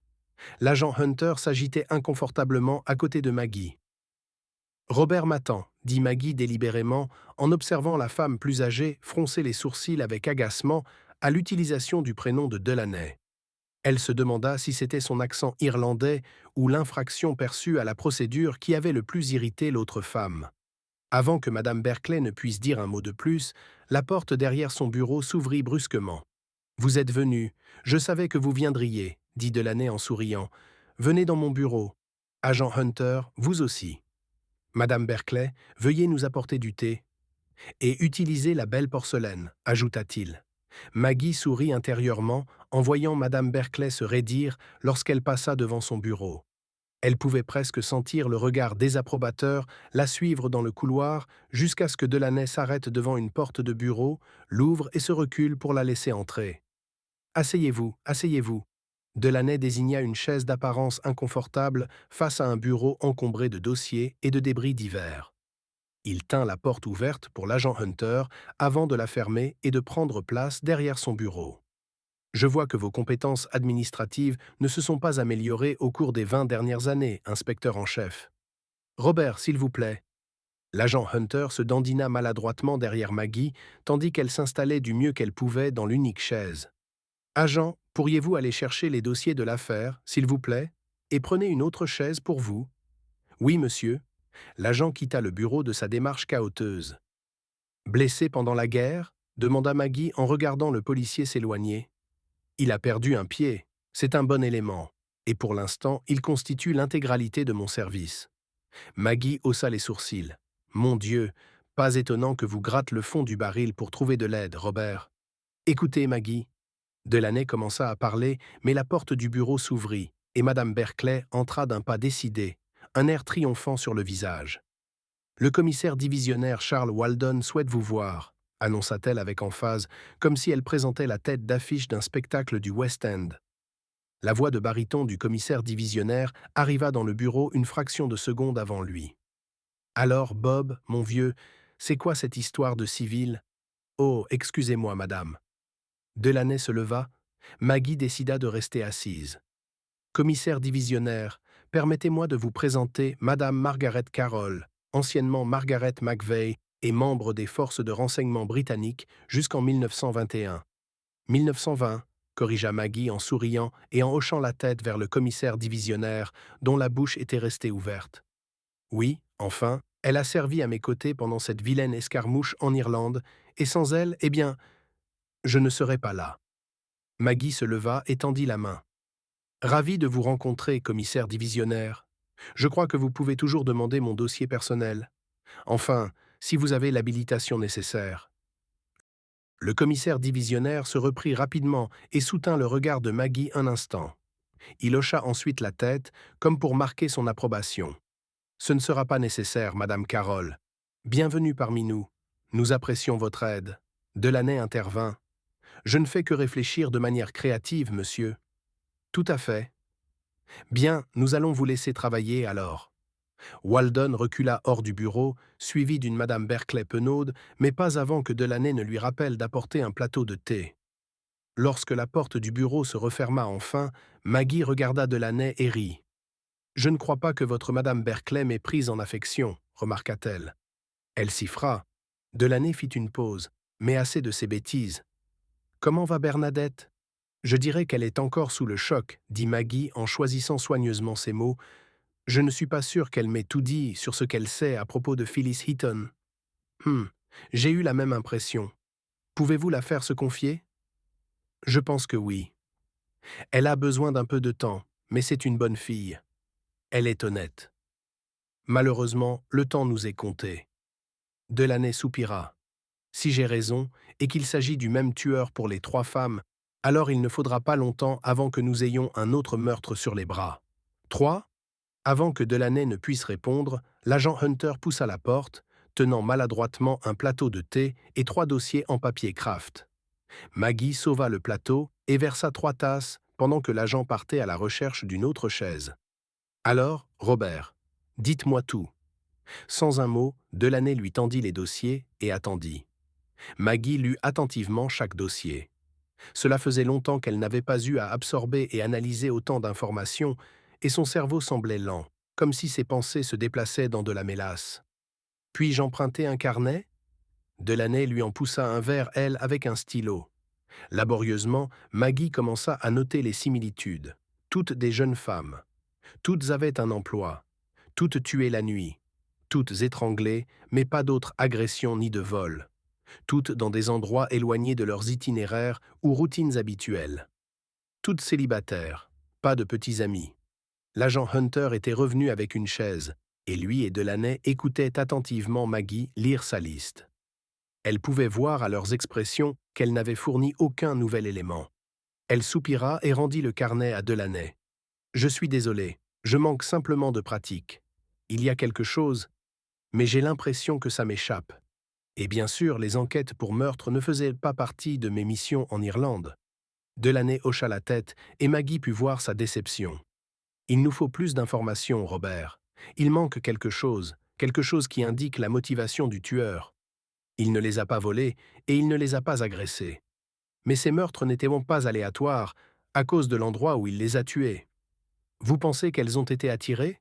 Ou qu'elles y sont allées volontairement? Demanda Delaney. Oui, il n'y a aucun signe de lutte, il ne les a pas battues, ni traînées. Elles ont dû l'accompagner et ensuite il les a prises par surprise. Quelqu'un qu'elle connaissait? Quelqu'un qui semblait digne de confiance? Maggie acquiesça. C'est ma meilleure hypothèse. Mais qui serait impliqué dans toute leur vie? Elles ne travaillent pas ensemble. Enfin, Josie et Phyllis travaillaient à l'Arsenal Royal, mais c'est un grand endroit, et elles n'avaient pas les mêmes horaires. « Que font les jeunes filles, monsieur » demanda Billy Hunter. « Allaient-elles au même bal » Delaney et Maggie regardèrent tous deux l'agent. C'est une bonne tentative, mais Alison Bennett n'allait pas au bal. Du moins, c'est ce que son père a dit. Maggie pensa à Birdie, et à quel point elle avait été contrariée de ne pas pouvoir aller au bal de Noël. Et si Alison avait été invitée? Et si notre tueur s'était lié d'amitié avec ces femmes en leur promettant de s'amuser? Dit lentement Maggie. La seule chose qu'elles ont toutes en commun, c'est qu'elles sont jeunes, et que c'est la guerre. Elles veulent s'amuser un peu. Delaney semblait perplexe. Alors, par où commençons-nous? À qui devons-nous parler ensuite? Maggie et l'agent Hunter échangèrent un sourire. Qui fait rêver toutes les jeunes filles en ce moment, Robert? Le visage de Delaney s'illumina lorsqu'il comprit. Les Américains. Chapitre 7, 21 décembre 1943. Maggie ouvrit la porte du King and Castle et fut accueillie par l'odeur de bière éventée et de sueur. Des militaires américains étaient rassemblés autour du bar, riant et plaisantant, certains d'entre eux chantant. Maggie devait admettre que leur énergie était contagieuse. Les quelques soldats britanniques, assis aux tables en petits groupes, pour la plupart silencieux, les regardèrent de travers, clairement irrités par leur présence. Maggie regarda autour d'elle et vit Delaney dans un box. Elle se glissa en face de lui et sourit. « Alors, quel est le plan? Je pensais qu'on allait les observer, voir si des filles les rejoignent, et puis, eh bien, continuer à observer. Donc, pas de plan, en fait. » Elle sourit. « Pas vraiment, non, admit Delaney. Des idées? » Maggie n'en avait pas non plus. Ça avait été difficile pour elle d'être ici. Birdie avait été indignée quand Maggie lui avait expliqué où elle allait et pourquoi. « Tu vas dans un pub? Pour aider à chercher ce maniaque qui a tué Phyllis? Et tu ne veux même pas me laisser rentrer seule à la maison. Je serai parfaitement en sécurité. L'inspecteur en chef sera là aussi. Pourquoi veut-il que tu sois là? Comment peux-tu aider? » avait demandé Birdie, si incrédule que Maggie avait failli rire. « Dans ma jeunesse, je travaillais avec la police en Irlande. C'était mon travail, avant de venir en Angleterre et de rencontrer ton père. » Birdie ne l'avait pas cru, mais avait accepté de s'occuper des jumeaux. Elle ne s'était pas non plus plainte quand les filles du travail avaient organisé des accompagnateurs pour toutes les raccompagner chez elles. « C'est l'un des gardiens de sécurité, » avait-elle dit à Maggie. « Il habite à quelques rues. » Maggie avait été soulagée, mais il y avait toujours un tueur dans les rues et elle voulait aider. Elle se sentait un peu coupable, mais passer en revue les dossiers et les analyser avec Delaney lui donnait le sentiment d'être utile. Vivante. Elle faisait enfin quelque chose qui faisait la différence, au lieu de simplement attendre que la guerre se termine et que George rentre à la maison. Improvisons, dit-elle à Delaney, observant le bar qui se remplissait de plus en plus d'Américains, qui devenaient plus bruyants, et de plusieurs autres soldats britanniques. Pas encore de femmes, remarqua-t-elle. Bon, je vais chercher à boire. Vous, restez ici et observez. Delaney parut un peu surpris, mais ne discuta pas. Maggie se leva et lissa son chemisier et sa jupe. Elle s'était un peu apprêtée et avait même mis du rouge à lèvres, bien qu'elle ait attendu d'avoir quitté la maison pour l'appliquer. Le rouge à lèvres était quelque chose qu'elle n'avait pas porté depuis des années, et elle n'avait pas besoin de plus de questions de la part de sa fille. « Un gin tonic, s'il vous plaît ?» Maggie se pencha en avant pour se faire entendre au-dessus du vacarme, mais le barman ne l'entendit pas. « Laissez-moi vous offrir ça, ma belle. » Un grand Américain en uniforme d'aviateur la regarda d'un air lubrique. « Patron, servez immédiatement un verre à cette magnifique femme. » Il frappa le bar pour attirer l'attention et fit un clin d'œil à Maggie. « Alors, dites-moi, que fait une femme mariée comme vous dans un endroit comme celui-ci? Vous cherchez à vous amuser pendant que le vieux est parti ?» Maggie le vit fixer son alliance. « Je suis juste sortie pour boire un verre tranquillement, » répondit-elle avec un sourire, choisissant d'ignorer la question. Il rejeta la tête en arrière et rit. « Personne ne vient dans ce trou à rats pour boire tranquillement, ma petite dame. Que cherchez-vous vraiment ?» Il était beau garçon. Des yeux sombres et une peau olivâtre, peut-être d'origine italienne. Ses dents étaient d'une blancheur impossible et brillaient chaque fois qu'il riait ou souriait. « Comment vous appelez-vous » demanda Maggie en sirotant le gin tonic que le barman venait de déposer à côté d'elle. « Lieutenant Freddie Burkett, à votre service, madame. » Il claqua des talons et lui fit un salut moqueur. « Et vous ?»« Maggie, Maggie McVeigh. » Elle avait dit son nom de jeune fille sans réfléchir, mais cela avait du sens. Maggie Carroll était une épouse et une mère. Maggie McVeigh était une opératrice qualifiée qui savait manipuler et soutirer des informations aux adversaires les plus endurcis. « Eh bien, Maggie McVeigh, vous n'avez pas répondu à ma question.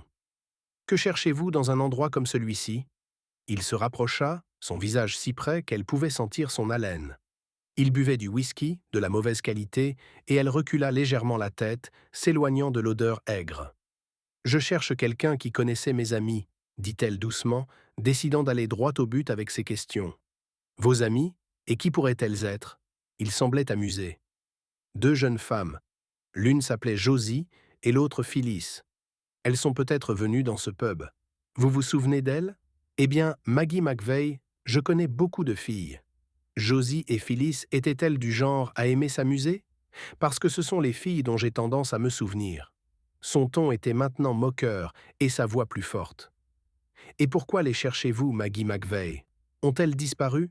L'Américain vida son verre de whisky et le posa sur le bar avec un bruit sourd. Il tendit la main et toucha son épaule. « Je ne pense pas que vous soyez honnête avec moi, Maggie McVeigh. » Du coin de l'œil, Maggie vit Delaney se lever de son siège et commencer à marcher vers elle. « Enlève tes sales pattes de nos femmes, » dit une voix pâteuse derrière elle. « C'est bœuf » commença-t-elle à dire au soldat britannique appuyé contre le bar, qui fixait le lieutenant américain. « C'est bon, ma belle, je vais m'en débarrasser. » Freddie Burkett rit à nouveau, montrant ses dents parfaites. « Assieds-toi. La dame et moi sommes en pleine conversation. Ne sois pas impoli. » Il agita un doigt vers le soldat comme s'il grondait un petit enfant, mais cela s'avéra être une erreur. Le soldat poussa Maggie sur le côté et envoya son poing dans le visage de l'aviateur. Maggie entendit le craquement des os qui se brisaient, et elle recula juste à temps pour éviter le jet de sang rouge vif qui jaillissait du nez de Freddy. Pendant une fraction de seconde, le pub devint silencieux. Puis Freddy hurla « Qu'est-ce que ?» Tenant son visage d'une main, il balança son autre poing et frappa le soldat. Quelques instants plus tard, un groupe d'aviateurs se jeta sur le malheureux soldat, le rouant de coups de poing et de pied. Le contingent britannique du pub ne restait pas les bras croisés. Ils plongèrent dans la mêlée, et bientôt une vingtaine de soldats étaient déterminés à se battre jusqu'à la mort. Maggie était coincée contre le bar, incapable de s'échapper. Delaney se tenait là, impuissant, puis sembla soudain se rappeler qui il était exactement. « Ça suffit » hurla-t-il. « Police !» Chapitre 8, 22 décembre 1943. « Je viens de recevoir des nouvelles de la base aérienne » dit Delaney, se dispensant des formalités matinales lorsque Maggie arriva à son bureau. Freddie Burkett était à la base au moment des meurtres de Josie et d'Allison, ainsi que toute l'unité américaine. Ils étaient en attente pour une mission. Toutes les permissions avaient été annulées.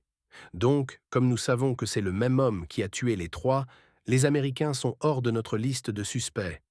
Je vois. Le superintendant en chef Walden vous a-t-il beaucoup réprimandé? Demanda Maggie en enlevant son manteau et en l'accrochant au crochet près de la porte. Elle souffla dans ses mains, essayant de les réchauffer. Madame Berkeley est en train de faire du thé, dit Delaney, ignorant sa question et remarquant que Maggie sautillait d'un pied sur l'autre. Il portait encore une écharpe. Neige-t-il dehors? La BBC prévoit un Noël blanc. Le visage de Maggie s'assombrit en pensant à Noël. Les garçons n'auraient pas les cadeaux qu'ils espéraient, et Birdie était toujours contrarié de manquer le bal de Noël. Delaney interpréta mal l'expression sérieuse sur le visage de Maggie. « Je suis désolé de vous avoir entraîné là-dedans, dit-il. Vous devriez être avec votre famille en train de faire des projets pour Noël. » Maggie esquissa un semblant de sourire. « Oh, Noël, pas grand-chose à célébrer en ce moment, avec George parti. » Elle s'arrêta, embarrassée. « Me voilà à m'apitoyer sur mon sort, alors que vous avez votre propre fardeau à porter, Robert, dit-elle doucement. Est-ce votre premier Noël, depuis que votre femme... » Oui. Delaney la coupa sèchement, mais il soupira ensuite. Oui, c'est le cas. Je ne veux tout simplement pas y penser. Et pour répondre à votre question, non, Walden n'était pas content de notre petite escapade d'hier soir. Qu'a-t-il dit? Delaney bomba le torse et fit une imitation passablement bonne du superintendant en chef. Écoutez-moi bien, mon vieux. Vous ne pouvez pas accuser chaque fichu américain que vous rencontrez de meurtre, même s'ils sont sacrément agaçants. Ce sont nos amis et nos alliés, même s'il leur a fallu 3 foutues années pour s'en souvenir. Ça n'a pas l'air si terrible, rit Maggie. Il était distrait, admit Delaney, sinon ça aurait pu être pire. Mais il y a eu un cambriolage. Quelqu'un haut placé au ministère de l'Intérieur a subi une effraction la nuit dernière. Alors il rassemble une équipe spéciale. L'espionnage potentiel prime sur le meurtre, j'en ai peur. Donc nous sommes maintenant privés de l'agent Hunter, et sans aucune piste. Oh non. Que faisons-nous maintenant, Robert? Je n'en ai aucune fichue idée, Maggie. Il y a quand même une bonne nouvelle. Ce bal de Noël à Woolwich a été annulé, et tous les aviateurs américains ont reçu l'ordre de laisser les filles du coin tranquilles. Avant que Maggie ne puisse lui dire à quel point elle était soulagée de l'annulation du bal, on frappa à la porte, et Madame Berkeley entra sans attendre. « Je suis désolé de vous interrompre, monsieur, mais un messager vient de livrer ceci du bureau du docteur Holberg.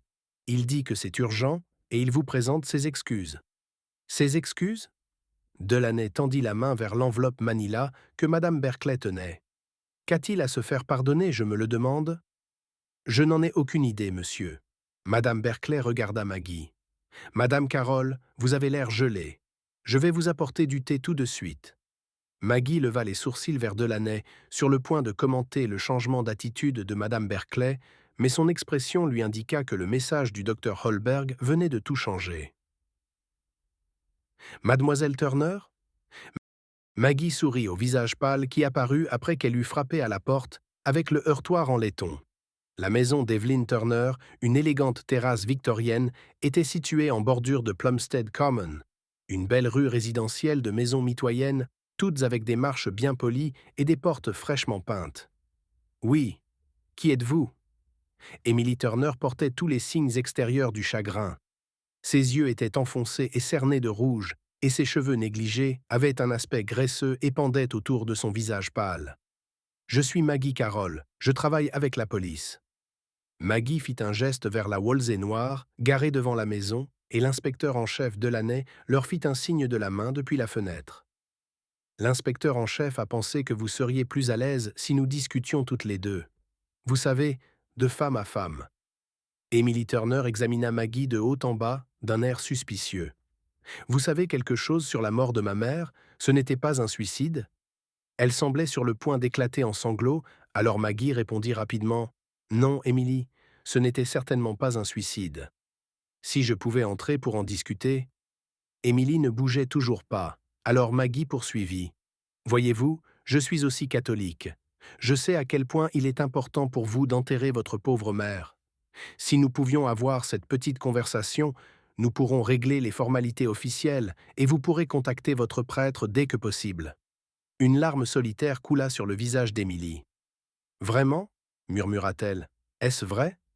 Maggie hocha la tête. « Oui, vraiment. » Émilie recula et ouvrit la porte. Le docteur Holberg avait écrit une note d'excuse à la main. Le corps d'Evelyn Turner était toujours à la morgue, attendant qu'un prêtre accepte de procéder à un enterrement en bonne et due forme. Alors il avait effectué une seconde autopsie. Il y avait une ecchymose sur son cou qu'il avait manqué la première fois. Une ecchymose faite par un pouce qui, lorsqu'il l'avait comparée à l'empreinte de pouce sur le cou de Phyllis, correspondait. Delaney avait demandé à Maggie de parler à Émilie.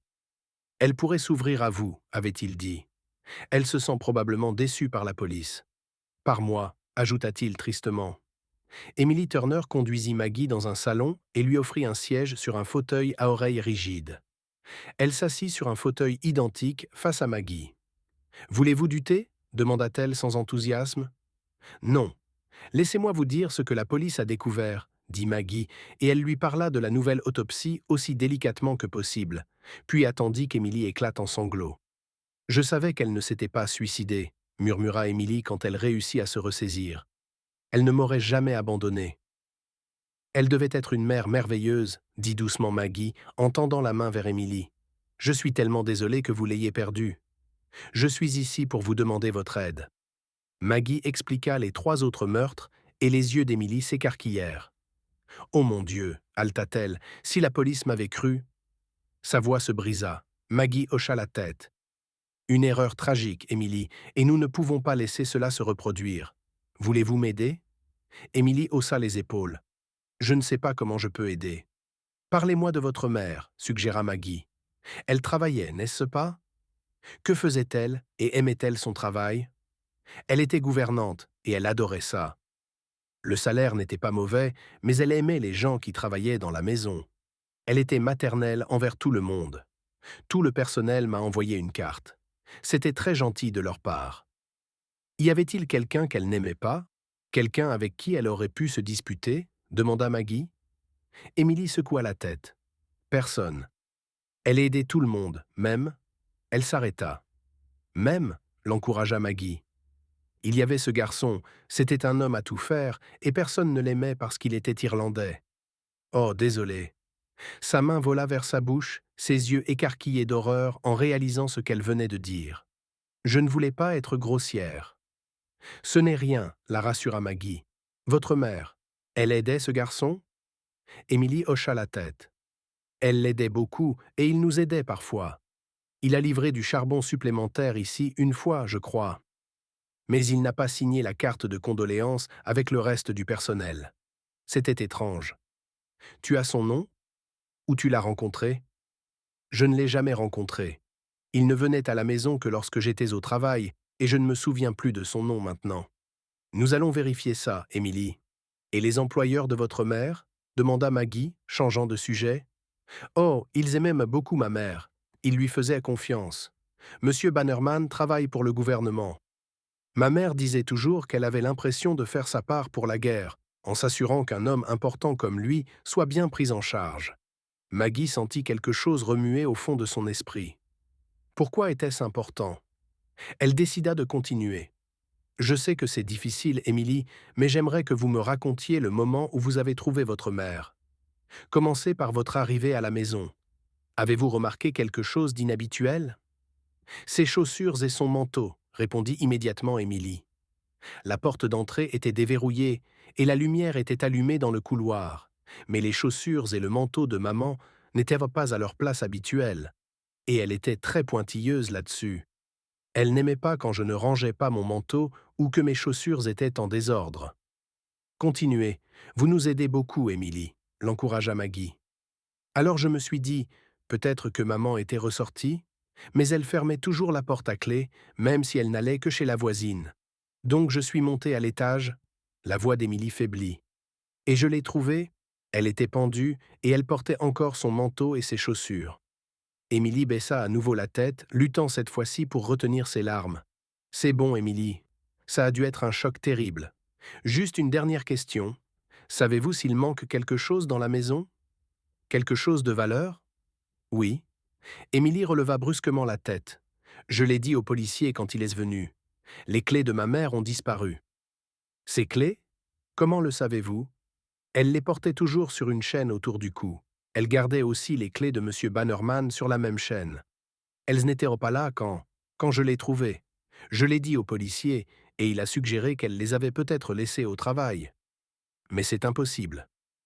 Pourquoi pas? Demanda Maggie. Émilie soupira. Nous n'avons que 2 clés pour la porte d'entrée. J'en ai une et maman avait l'autre sur sa chaîne. Si elle avait laissé ses clés au travail, comment serait-elle entrée? Maggie courut pratiquement jusqu'à la voiture. Quel est le nom des gens qui ont été cambriolés hier soir? Demanda-t-elle en ouvrant brusquement la portière et en se glissant sur le siège passager. Les gens du ministère de l'Intérieur? Je ne suis pas sûr. Pourquoi? Delaney fut surpris. Que se passe-t-il? Ça pourrait être Bannerman? Oui, maintenant que j'y pense. Bannerman est un ponte au ministère de l'Intérieur. Des trucs très confidentiels. C'est pour ça qu'il y a tant de remous autour de ce cambriolage. Evelyn Turner était la gouvernante de Bannerman et ses clés ont disparu. Les clés de sa maison. Quoi? Delaney parut choqué. Tu penses qu'Elad a été tuée par les mêmes personnes qui ont cambriolé Bannerman hier soir? Mais quel est le lien avec les autres meurtres? Maggie frappa du poing sur le tableau de bord, par frustration. Si bête. J'étais distraite par Birdie et la fête, et je ne voyais pas plus loin que le bout de mon nez. C'est là où elle travaille, Robert. C'est le lien, s'exclama-t-elle. Delaney n'avait pas l'air convaincu. C'étaient des ouvrières d'usine, dit-il, et ça c'était juste Josie et Phyllis. Allison travaillait dans une bibliothèque. Je ne vois pas le rapport. L'usine n'est pas n'importe quelle usine. C'est le Royal Arsenal. Et le père d'Allison ne travaillait-il pas aussi au Royal Arsenal? Et si le tueur cherchait à obtenir l'accès à l'usine? Delaney hocha lentement la tête. Tu sais, tu tiens peut-être quelque chose. Et Evelyn Turner s'est liée d'amitié avec un jeune Irlandais qui connaissait son adresse. Un Irlandais? Gémit Delaney, repensant à sa conversation avec Waldon sur les extrémistes irlandais collaborant avec les nazis. Bon sang. Tu penses que ce garçon essaie de voler des secrets? C'est possible, tu ne crois pas? Peut-être qu'il a essayé d'accéder à l'arsenal en se liant d'amitié avec des jeunes femmes qui y travaillaient. Peut-être qu'il était payé pour obtenir des informations. Et si elles devenaient suspicieuses? Exactement. Il les tuait avant qu'elles ne disent quoi que ce soit. Peut-être que Phyllis était attirée par un charmant Irlandais, mais refusait de lui dire quoi que ce soit. Elle était très stricte sur la sécurité. Elle disait toujours à Birdie que Maggie s'arrêta tandis que la panique lui brûlait l'estomac et remontait, sa voix devenant un cri. Birdie, je dois la prévenir. Chapitre 9, 22 décembre 1943. Tu viens au bal ce soir, Birdie? Elle leva les yeux vers son visage souriant avec surprise. J'ai entendu dire que c'était annulé, dit-elle. Il n'y a pas eu une grosse bagarre ou quelque chose comme ça? Toutes les filles en parlent. Il rit. Il y a toujours une grosse bagarre quelque part. Il n'annulerait, dit pas, un bal juste pour ça. Ça provoquerait une émeute. Il lui fit un clin d'œil. De toute façon, je ne peux pas venir. Pourquoi donc? Demanda-t-il. Oh, c'est juste ma mère. Elle s'inquiète pour moi. Ces mots lui parurent pathétiques. Ils marchèrent en silence, la froide nuit de décembre engourdissant ses joues. Et si je t'emmenais au bal, dit-il soudainement, ta mère m'approuverait sûrement? Ne suis-je pas l'image même de la respectabilité? Birdie rit. Je ne sais pas. Peut-être. Demande-lui quand je te ramènerai à la maison, d'accord? Et si elle dit oui, alors je t'emmènerai et je te ramènerai. Qu'en dis-tu? Le visage de Birdie s'assombrit. Elle ne sera pas à la maison. Je devrais m'occuper de mes frères. N'y a-t-il pas un voisin à qui on pourrait demander de s'en occuper? Birdie était incertaine. Si, mais je ne peux pas y aller sans lui dire. Oh, ne t'inquiète pas pour ça. On le dira aux garçons, et ils pourront le dire à ta mère, et si elle se fâche, tu pourras me blâmer. Moi et mon charme naturel. Son ton devint sérieux. Tu sais, vous les filles, vous avez besoin de vous amuser un peu. Après ce qui est arrivé à Phyllis et tout ça, je suis sûr que ta mère approuverait que tu t'amuses un peu, tu ne crois pas? Je suppose, dit Birdie avec hésitation. Eh bien, c'est réglé alors. Birdie? Maggie ouvrit la porte d'entrée à la volée, appelant le nom de sa fille. Maman? La porte du salon s'entr'ouvrit légèrement et Maggie put voir les visages inquiets de Patrick et Jimmy. Elle réprima sa panique et força un sourire. « Eh bien, qu'est-ce que vous faites tous les deux? Et où est votre sœur » demanda-t-elle aussi gaiement que possible. Les garçons se regardèrent comme s'ils décidaient quelle réponse coordonnée ils devraient donner à la question de leur mère. « Allez, les garçons, c'est un port. Madame Carole ?» Une voix venait de la cuisine et M. Larkham, le voisin d'à côté, entra dans le couloir portant un marteau. « J'espère que ça ne vous dérange pas. Moi et ces deux garnements, on travaille sur un projet secret. » Le vieil homme lui fit un clin d'œil. « C'est formidable, monsieur Larkham, » répondit Maggie, essayant d'empêcher sa voix de trembler. « Mais je me demandais si vous aviez vu ma fille. »« Je l'ai vue, » monsieur Larkham rayonnait.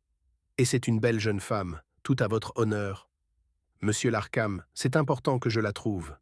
Elle et un jeune homme, ils sont partis à un bal de Noël. Ça me réchauffe le cœur de voir les jeunes s'amuser. »« Ont-ils dit par hasard où avait lieu le bal ?» l'interrompit Maggie. Elle savait que c'était quelque part à Woolwich, mais Birdie ne lui avait jamais dit l'endroit exact. « Non, mais ils ont dit qu'ils allaient d'abord au pub. Le King and Castle, je crois. C'est là que vont tous les jeunes, non? Ce n'est pas ma tasse de thé, tout ce bruit tapageur, mais je suppose que si vous aimez... » Maggie se retourna vers les garçons. « Soyez sages avec monsieur Larkham, dit-elle. Je dois sortir un moment, mais je reviendrai bientôt. » « Ne vous inquiétez pas, Madame Carole, » cria M. Larkham alors qu'elle retournait en courant dans la rue. « Je veillerai sur eux. »« Le King and Castle, » dit Maggie quand elle revint en courant à la voiture où Delaney l'attendait. « C'est là qu'ils vont. » La porte du pub était ouverte, la lumière se déversant sur le trottoir. Delaney ralentit la voiture pour se garer, mais avant qu'elle ne soit complètement arrêtée, Maggie ouvrit la portière et courut vers le pub. Des militaires la regardèrent, elle et la voiture noire, et firent mine de rentrer à l'intérieur. Il y avait une mer de visages rougis, principalement des hommes en uniforme, et Maggie dut se mettre sur la pointe des pieds pour chercher frénétiquement Birdie. « Tiens, tiens, si ce n'est pas Maggie McVeigh !» Une voix traîna à son oreille. « Tu as un sacré culot de revenir ici après nous avoir attiré des ennuis, à moi et mes potes. » Elle leva les yeux vers le visage renfrogné du lieutenant Freddie Burkett. « Je cherche ma fille. Elle a les cheveux auburn. Elle est à peu près de cette taille, indiqua-t-elle avec sa main. Et elle est avec un homme, probablement irlandais. Tu cherches une autre femme? Freddie ricana. Bien sûr. Je n'ai pas le temps pour tes foutaises, cria Maggie. Ma fille, elle est en danger. Elle a été attirée ici par un monstre. L'as-tu vu? Il n'y a pas de balle. Grâce à toi et lui. Freddie désigna Delaney d'un mouvement du menton qui avait suivi Maggie. « Je n'ai pas vu ta fille, ma petite dame, et tu ne peux pas m'arrêter pour ça. »« Moi je l'ai vue, » dit un autre aviateur. « Elle était ici il y a 1 minute. Elle se disputait avec son petit ami. Je l'ai entendue. Elle voulait rentrer chez elle. » Maggie serra les poings, tentant de contrôler sa peur et sa rage. « Vous êtes sûr ?» demanda Delaney. L'aviateur haussa les épaules. « Oui, monsieur. Je ne suis pas intervenu. On nous a dit de ne pas toucher, vous savez, aux filles du coin, alors je n'ai rien dit. »« Où sont-ils allés ?» exigea Maggie. « Je ne sais pas. » Maggie se retourna et s'élança hors du pub. « Par où ?» cria-t-elle à un soldat qui fumait une cigarette, une fille aux longs cheveux bruns et un homme. « Par où sont-ils partis ?» Il pointa vers la gauche et Maggie se mit à courir. Il était difficile de courir sur la rue pavée avec à peine une lueur de lumière provenant des lampadaires couverts. La respiration de Maggie se faisait haletante et elle pouvait entendre Delaney qui la suivait aussi vite qu'il le pouvait, respirant difficilement à cause de sa jambe.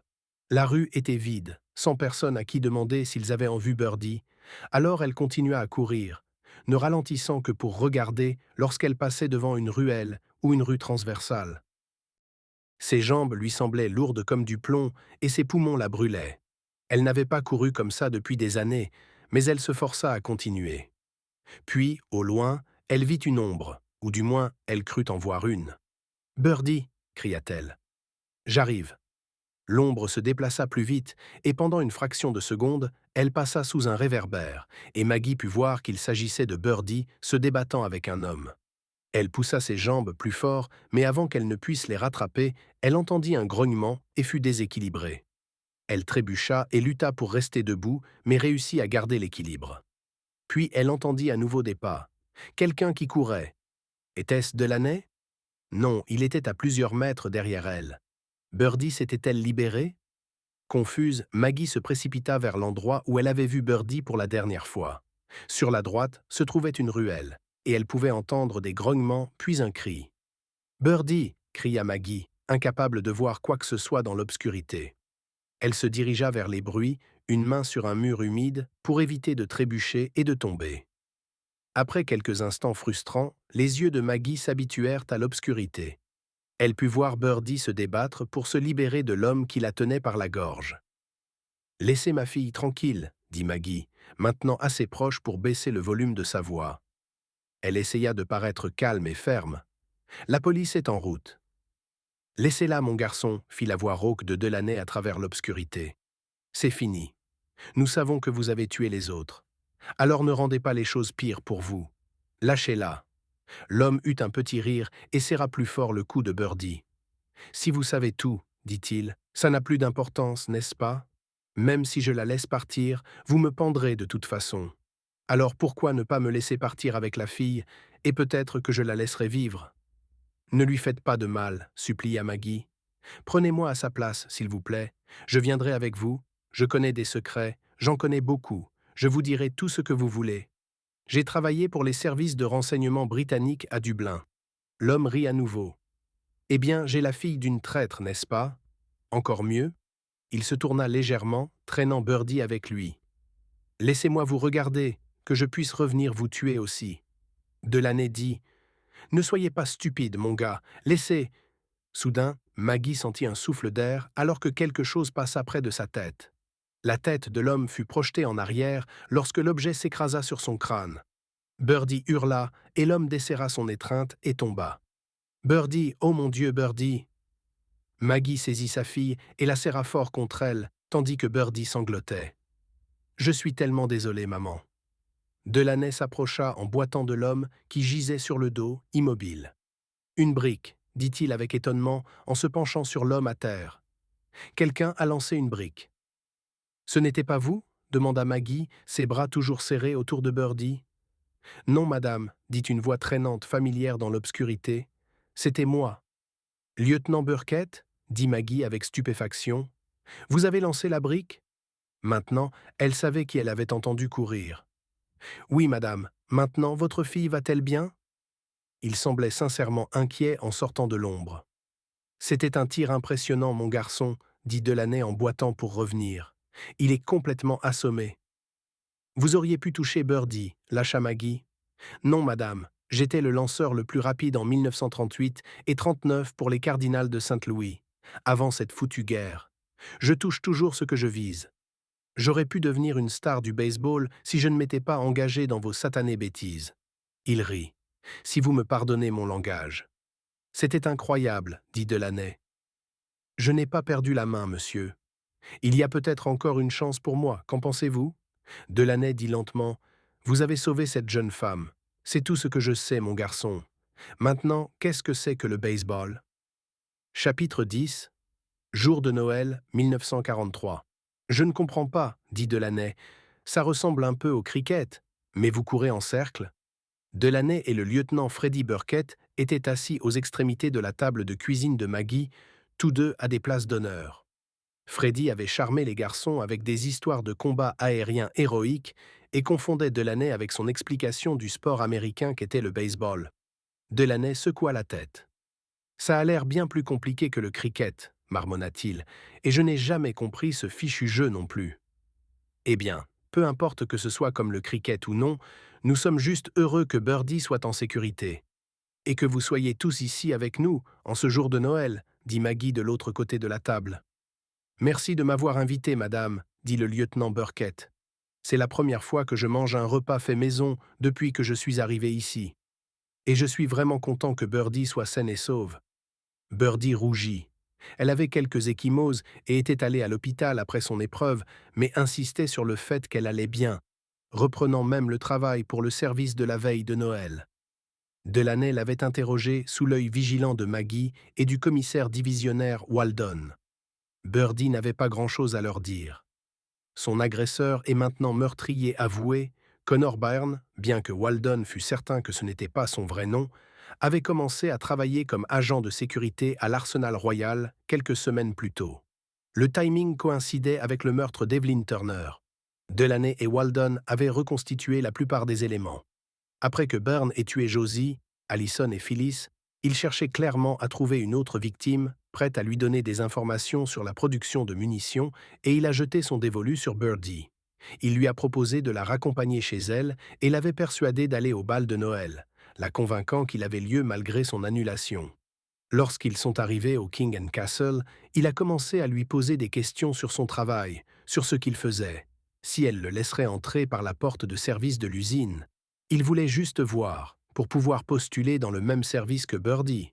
Il voulait s'améliorer, disait-il, obtenir un emploi plus intéressant à l'Arsenal. Quand Birdie est devenue mal à l'aise et a demandé à rentrer chez elle, il s'est mis en colère et l'a traînée hors du pub, menaçant de la tuer si elle disait quoi que ce soit à propos de ces questions. Mais je savais qu'il allait me tuer de toute façon, dit Birdie misérablement. Peu importait ce que je disais. Il ira à la potence, dit Delaney à Maggie après le dîner de Noël. Il aidait Maggie à débarrasser la cuisine. Dans le salon, Jimmy et Patrick jouaient avec les voitures en fer blanc que Madame Berkeley avait envoyées avec Delaney comme cadeau de Noël, et Maggie pouvait entendre Birdie rire avec le jeune et beau lieutenant. « Si ce n'était pas pour Freddy, dit Maggie. « Je ne sais pas, Robert. Je ne peux pas imaginer. » Il lui tapota l'épaule. « Tu n'as pas à imaginer. Et ce n'était pas seulement Freddy. Tu as compris ce qui se passait. Si tu n'avais pas obtenu les informations d'Emily Turner, nous n'aurions rien su. Maintenant, nous avons Byrne pour triple meurtre, violation de la loi sur l'espionnage, vol, agression, tout ce que tu veux. Son seul espoir est de dénoncer ses camarades. Est-ce probable? Delaney secoua la tête. Non. Quand il est revenu à lui, il s'est mis à chanter des chansons de protestation irlandaises et à cracher sur Waldon. Il lui a dit qu'il était content d'avoir assassiné les femmes, pas une once de remords. Penses-tu qu'il ait obtenu des informations? Tu sais, à propos de l'arsenal ou du vol? Delaney haussa les épaules. Probablement, nous ne savons pas encore. Mais au moins, il ne peut plus en obtenir. Après le départ de Freddy, Maggie se tenait dans le couloir avec Delaney. « J'espère que tu auras bientôt des nouvelles de ton fils, » dit-elle en l'aidant à mettre son pardessus. « Et ne sois pas un étranger. Passe de temps en temps. Nous aimerions tous ça. » « Maggie, » dit Delaney d'un ton sérieux, « j'espérais que tu travaillerais de nouveau avec moi. »« Quoi? Rejoindre la police, tu veux dire? » ?»« Je ne pense pas, Robert. » Maggie rit à cette idée. « Pas la police. Pas vraiment. Plutôt une consultante civile. »« Maggie, » insista Delaney, « on a besoin de tes compétences. J'ai besoin de toi. »« Je ne suis pas sûr de ça. » Maggie baissa la voix. « Ce n'est plus comme avant, Robert. J'ai des enfants. Et peut-être que si j'avais été à la maison, Birdie n'aurait pas été en danger. Il aurait tué la fille de quelqu'un d'autre. Et nous ne saurions rien. Tu as sauvé Birdie, et qui sait combien d'autres lui et ses acolytes auraient en ciblé. Nous avons besoin de toi. C'est aussi une guerre ici, Maggie. Tu ne peux pas la voir. Il n'y a pas de bombes ni de combats dans les rues dans notre guerre. C'est une guerre secrète pour l'information, et tu es doué pour ça. Reviens, Maggie. Reviens travailler. Plus tard, quand les garçons étaient au lit et qu'elles n'étaient plus que toutes les deux, Maggie posa à Birdie une question qui la tracassait. « Birdie, en savais-tu plus sur Phyllis? Quelque chose que tu ne voulais pas nous dire? Quand Robert t'a interrogé la première fois ?» Une larme coula sur la joue de Birdie. « Je suis tellement désolé, maman. Phyllis était silencieuse et je lui ai demandé si quelque chose n'allait pas. Elle a dit qu'elle voyait quelqu'un. Elle a dit qu'elle avait fait quelque chose dont elle avait honte. Je ne savais rien de Connor. Je pensais juste... Je pensais... Elle était si gentille, et je ne voulais pas que sa réputation soit ruinée par des commérages. Alors je n'ai rien dit. Tout prenait sens. » Maggie se pencha et essuya les larmes du visage de Birdie. « C'est bon, ma chérie. Tu étais une bonne amie. » Birdie prit une inspiration. « J'ai besoin de te demander quelque chose. » Maggie savait ce qui allait venir. « Vas-y alors. » Nous diras-tu un jour ce que tu as fait en Irlande? Un jour je le ferai. Un jour je te le promets. Cela sembla satisfaire Birdie pour le moment. Puis elle dit, je t'ai entendu parler avec monsieur Delaney. Je pense que tu devrais l'aider, maman. Le ton catégorique de sa fille surprit Maggie. Je ne suis pas sûr de ça, Birdie. Tu m'as sauvé. Je ne sais pas ce que tu faisais avant, maman, mais je pense que tu étais très douée. Sinon pourquoi te demanderait-il de travailler à nouveau pour lui? Alors, tu devrais aider. C'est ce que je pense. Birdie embrassa sa mère sur la joue. Bonne nuit, maman. Joyeux Noël. Après que Birdie soit montée, Maggie alluma la radio à faible volume. Elle écouta une chorale chanter des cantiques tout en réfléchissant à ce que Delaney avait dit. Elle leva les yeux vers la photo de George et demanda doucement. Devrais-je le faire? Devrais-je aider Delaney dans sa guerre secrète? J'espère que vous avez apprécié cette introduction à Maggie Carroll et Robert Delaney. Le premier roman policier complet est maintenant disponible. La guerre secrète. Un thriller Carroll and Delaney par Jackie Sharp. Une exécution, une conspiration mortelle, et l'espion qui a essayé de laisser son passé derrière elle. Nous sommes en 1944 et Hitler a lancé sa plus meurtrière attaque depuis le Blitz, dans une tentative désespérée de gagner la guerre. Au milieu des bombardements, le gouvernement britannique fait face à une autre menace. Des attaques terroristes d'une aile dissidente de l'armée républicaine irlandaise déterminée à ressusciter la malheureuse campagne de bombardement du plan S qui a tué des civils innocents à Londres et Coventry en 1939. Avec les services de sécurité et de renseignement poussés à leurs limites, c'est à Scotland Yard qu'incombe la tâche d'éliminer la menace terroriste. L'inspecteur en chef, Robert Delaney, est recruté dans un petit groupe d'agents chargés d'infiltrer le gang de hors-la-loi. Mais il y a un problème. Tous les informateurs qui ont réussi à s'approcher du groupe terroriste se retrouvent maintenant à la morgue. Delaney fait face à une tâche ardue. Il se tourne vers une ancienne collègue, une agent infiltrée qui lui a sauvé la vie pendant la guerre civile irlandaise. Maggie Carroll lutte pour élever ses enfants pendant que son mari combat sur le front. C'est difficile pour tous ceux qui sont restés, mais Maggie est irlandaise et fait face à une hostilité constante de la part des Anglais, qui lui reprochent la position neutre de l'Irlande dans la guerre. Lorsque la maison de Maggie est bombardée et que sa famille se retrouve sans abri, elle voit une opportunité de faire sortir ses enfants de Londres et de commencer une nouvelle vie. Tout ce qu'elle a à faire est d'aider Delaney à recueillir des informations et à les transmettre aux bonnes personnes. Il devient vite évident que l'enjeu est plus important qu'elle ne le pensait. Confrontée à la suspicion de toutes parts, chaque décision que Maggie prend pourrait être une question de vie ou de mort pour elle et ses enfants. Nous espérons que vous avez apprécié cette présentation de Le tueur de la nuit silencieuse, écrit par Jackie Sharp, narré par Georges de Montpensier.